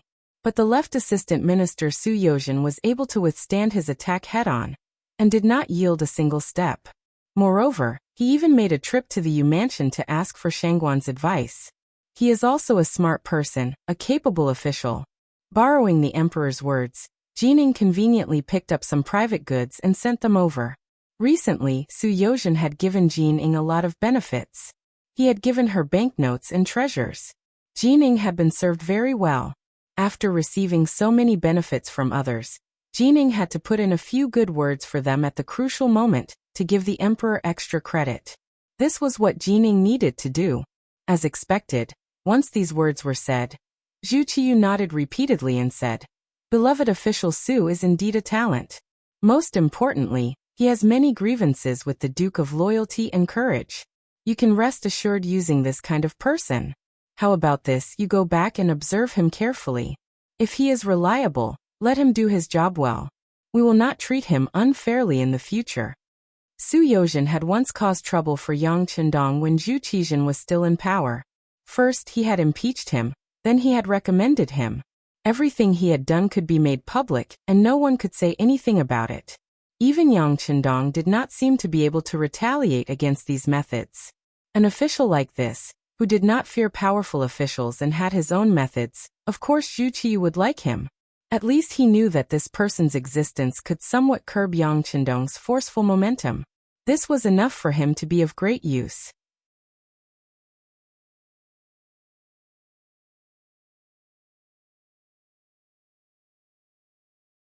Chapter 275.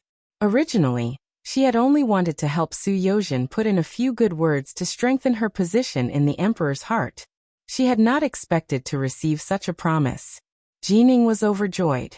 With this news, getting a few 100,000 taels of silver from Su Yozhen shouldn't be a problem. Delighted, Jining respectfully replied. This subject will pass on your majesty's words to Lord Su. I'm sure that he will shed tears of gratitude and will wholeheartedly work for your majesty in the future. Ah, good. Zhu Qiyu also laughed heartily. But in his heart, he was somewhat looking forward to the next two things. He wanted to see what would happen when the two grandsons of the minister fought. He wanted to see what the Japanese would do. He also wanted to see what kind of wonderful performance Su Yozhen would have. The Wang residence.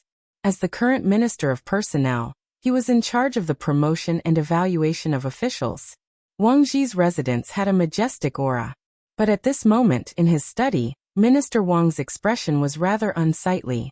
This was especially so when an official came to report that his most favored grandson, Wang Si, was currently suffering from hunger and cold in a dungeon. He was so angry that his beard trembled. As the Minister of Personnel for many years, he had personally promoted countless officials. If one were to say that it wasn't because of one's personal preference, no one would believe it even if one were to say it. It was precisely because of this that in the past few years, very few people in the capital had been able to escape his eyes and ears. There would always be some officials who would reveal information to him in the name of repaying a debt of gratitude, and this included people from all sorts of departments. Just as his grandson had started fighting with Yu Shiyue's grandson, the news had arrived. Wang Ji did not care at first when this matter came out. It was just a child's quarrel. They would each be given 50 strikes and sent back to their respective residences to manage. At the very least, if he were the one in charge, this would definitely be the case. After all, he was the Minister of Personnel, and Yu Shiyue was the Minister of Punishments. They were both officials of the court, and would see each other frequently. It was impossible for them to fall out over the matter of a child. But reality did not develop as he had expected. From the reports of the officials, Yu Yuanbi had gone to the hospital in the name of recuperating, and was very comfortable. His grandson was locked up in a cold and damp dungeon. How could Wang Ji not be angered by such an obvious way of dealing with the situation? However, due to his identity, it wasn't convenient for Wang Ji to interfere. He could only watch the performance of the officials from the Ministry of Justice from afar. Fortunately, Yang Qindong soon made a move, which made Minister Wang feel relieved. Wang Si didn't acknowledge the wrong teacher. Although this gentleman's actual age was younger than his grandson's, it was still true that the one who reached the top was the teacher. He had thought that since Yang Qindong had made a move, his grandson would be fine. However, the result was not like this. On the contrary, this loyal duke of the Great Ming Dynasty took a different approach, and sent a complaint to the Ministry of Justice, Li Wenxiao, who had distorted the facts. At first, Wang Ji was puzzled by this outcome. However, after thinking about it carefully, he couldn't help but clap his hands in praise. This loyal duke was clearly going to use a ruthless method to cure Wang Si. Yes, with Yang Qindong's identity, he could naturally ask the Ministry of Justice for Wang Si. He could simply bail Wang Si out of the dungeon. However, if he did this, he would be at a disadvantage. Others would say that this was the result of suppressing people with power, and couldn't truly convince the public. On the other hand, if he didn't mention Wang Si's matter and let him suffer a little, he would target the official in charge, Li Wenxiao. In this way, if he really overthrew Li Wenxiao, who would dare to deal with people and matters related to the loyal duke out of selfishness in the future, It was just letting his grandson suffer for a day or two more, but it would fundamentally prevent such things from happening. No matter how he looked at it, it was worth it. Even if Wang Si was his favorite grandson, Wang Ji still supported Yang Qindong's decision. Perhaps this was the difference in the structure. As the minister of a ministry, he didn't look at the small profits in front of him, but the long term. I just don't know if the Loyalty Duke's paper can overturn Li Wenxiao's case. No, I have to lend a helping hand. I also have to let others know that those who dare to bully my grandson, Wang Ji, should be prepared to be dealt with. Wang Ji muttered to himself. Then he called out to the outside, "Men."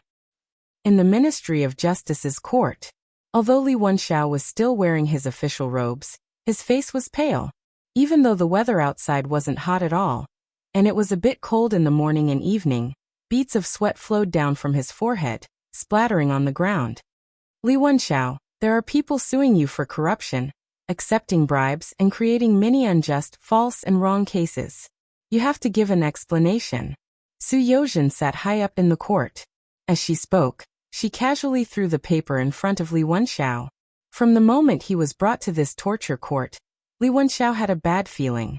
Especially when he found out that Assistant Minister Su had personally gone to Minister Yu Shiyue's residence, and still made such a decision. He knew that he had been abandoned, and that the matter would be difficult to resolve. The paper had been personally sent by the Loyalty Duke, who was at the peak of his power. The lawsuit had also been approved by his superior, Minister of Justice Yu Shiyue.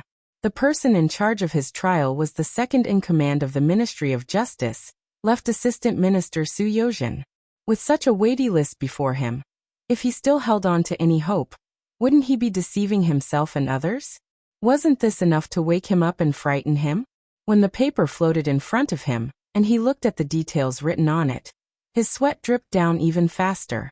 He had done many of these things very secretly. He didn't know why they were still dug up. However, after reading the complaint, he felt much more at ease.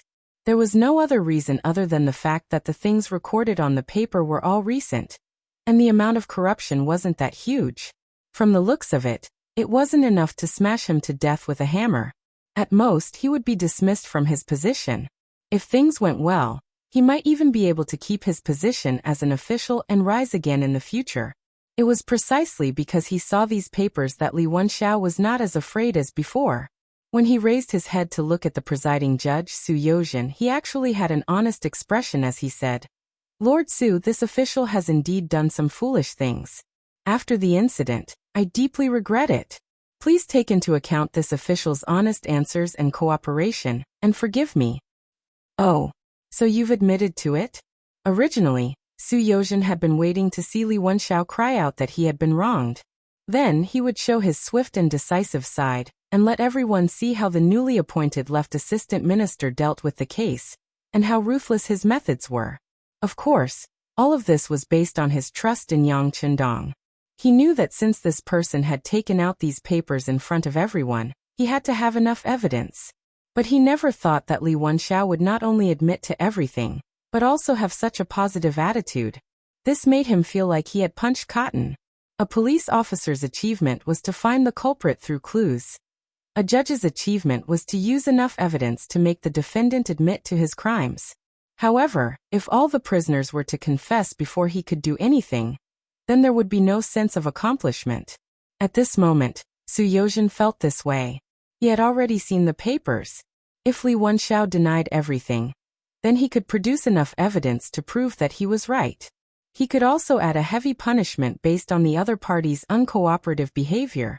On the other hand, if the other party admitted to everything and had a good attitude, then based on this, it would be much more difficult to do anything to him. If Yu Shiyue sincerely protected him, then it was possible that he would be able to keep his position as an official. At this moment, Su Youzhen was a little disappointed. He even had a trace of doubt about Yang Qindong's ability. If the dignified Duke of Loyalty wanted to deal with someone, he shouldn't only produce this little bit of evidence. If that was the case, then it would be difficult for him. But he didn't think about it. Yang Chendong's security bureau had only been established for a short period of time, and there were so many officials to keep an eye on. A fifth-rank official in the Ministry of Justice was not the most important thing. To be able to find out about this, he had already put in a lot of effort. It was not impossible to find out about the past, but to do it in a short period of time would be very difficult.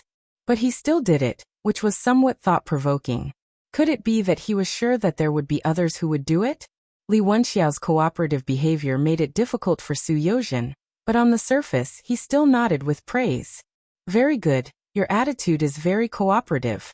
This official will record all of this. As for how to deal with it in the end, I still need to discuss with a few officials before the final decision can be made. For now leave. Before the word hall could be said, a small official from the Ministry of Justice came to Su Yozhen's side and whispered a few words in his ear. At the same time, he took out a stack of papers from his sleeve and placed it on the table.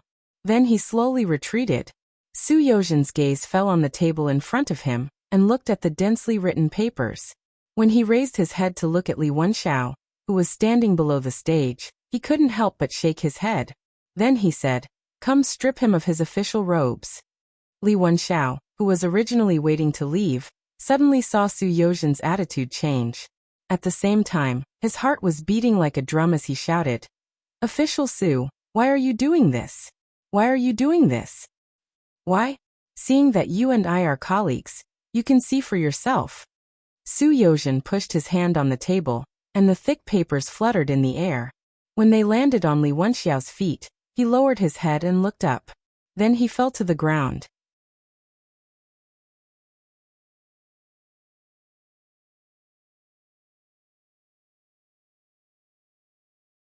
Chapter 276. The contents of these papers were exactly what he had done a few years ago when he had just become an official.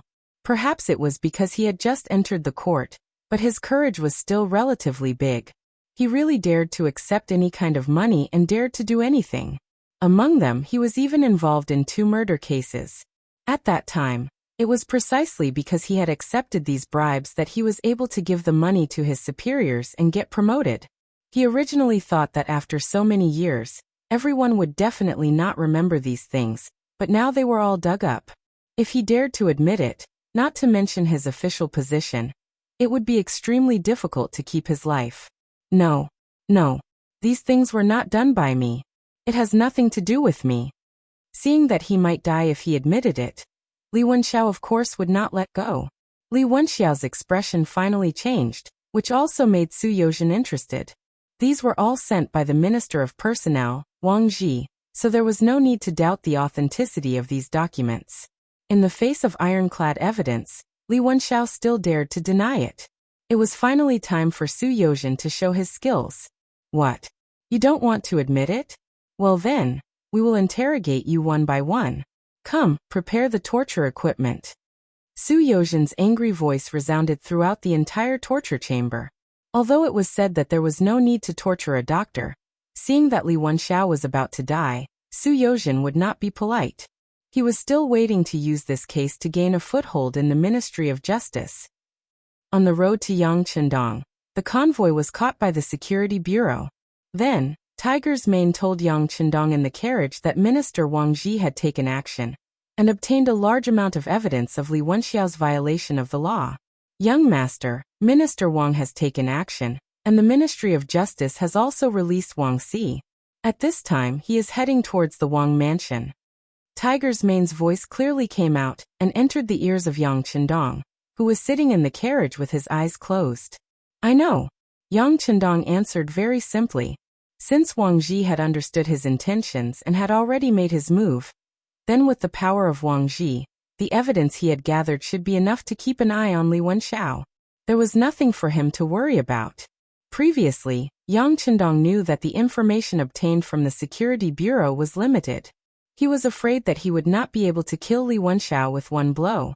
However, he still did it because he believed that Wang Ji would definitely take action after knowing what he had done. If he couldn't even see it, he wouldn't have been able to stay in the position of Minister of Personnel for more than 10 years. Since Wang Ji had made his move, Li Wenxiao would definitely die. This matter could be put aside for the time being. Some things needed to ferment for a period of time before they could be dealt with. Thinking about it, that way, they would be able to reap greater rewards. Tiger's Mane, in the name of this young master, quickly informed Commander Gao Xiong that he can take action. Understood, young master. Tiger's Mane replied and rode away. Leaving Yang Chendong alone in the carriage, he muttered to himself.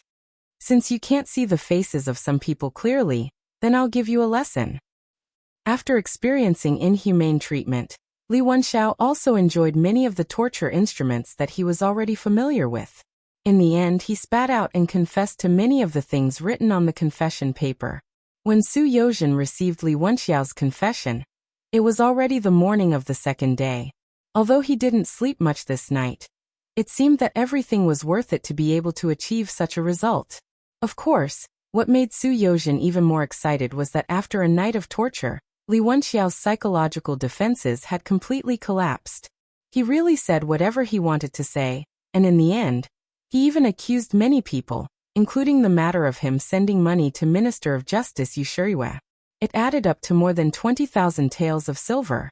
According to the law of the Ming Dynasty, which was the rule set by Emperor Zhu Yuanzhang, if an official embezzled 60 taels of silver, he would be punished. One could imagine what the consequences of 20,000 taels of silver would be. This was equivalent to a huge bomb. Although Su Yozhen was a little excited, he didn't lose his head. After thinking it over, he didn't directly report it in an official document. Instead, he secretly told Jining the matter. At the same time, he also had someone tell the secret agents of the Security Bureau to tell the Duke of Loyalty and Courage what he had done. Yang Chendong learned of Su Yozhen's gains and his choice at noon the next day. In the study, after Tiger's Mane reported Su Yozhen's actions, he tried to say, "Young master, why didn't Sir Su report this to the court? Why didn't he ask for permission before doing this? Should we give him a warning?" The warning Tiger's Mane spoke of was naturally to give Su Yozhen a good beating. This person had relied on the young master's help to get to where he was today. Now that he had a bit of power and merit, he dared to act first and report later. This trend could not be allowed to continue. He did the right thing.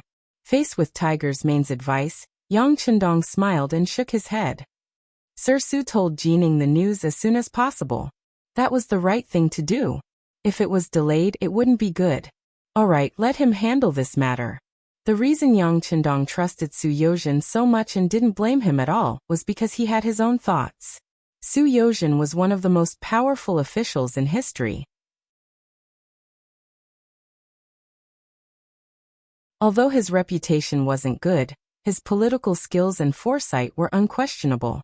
Since he had done this, he naturally had his own reasons. Furthermore, Yang Chendong could see that Su Yozhen had just entered the Ministry of Justice.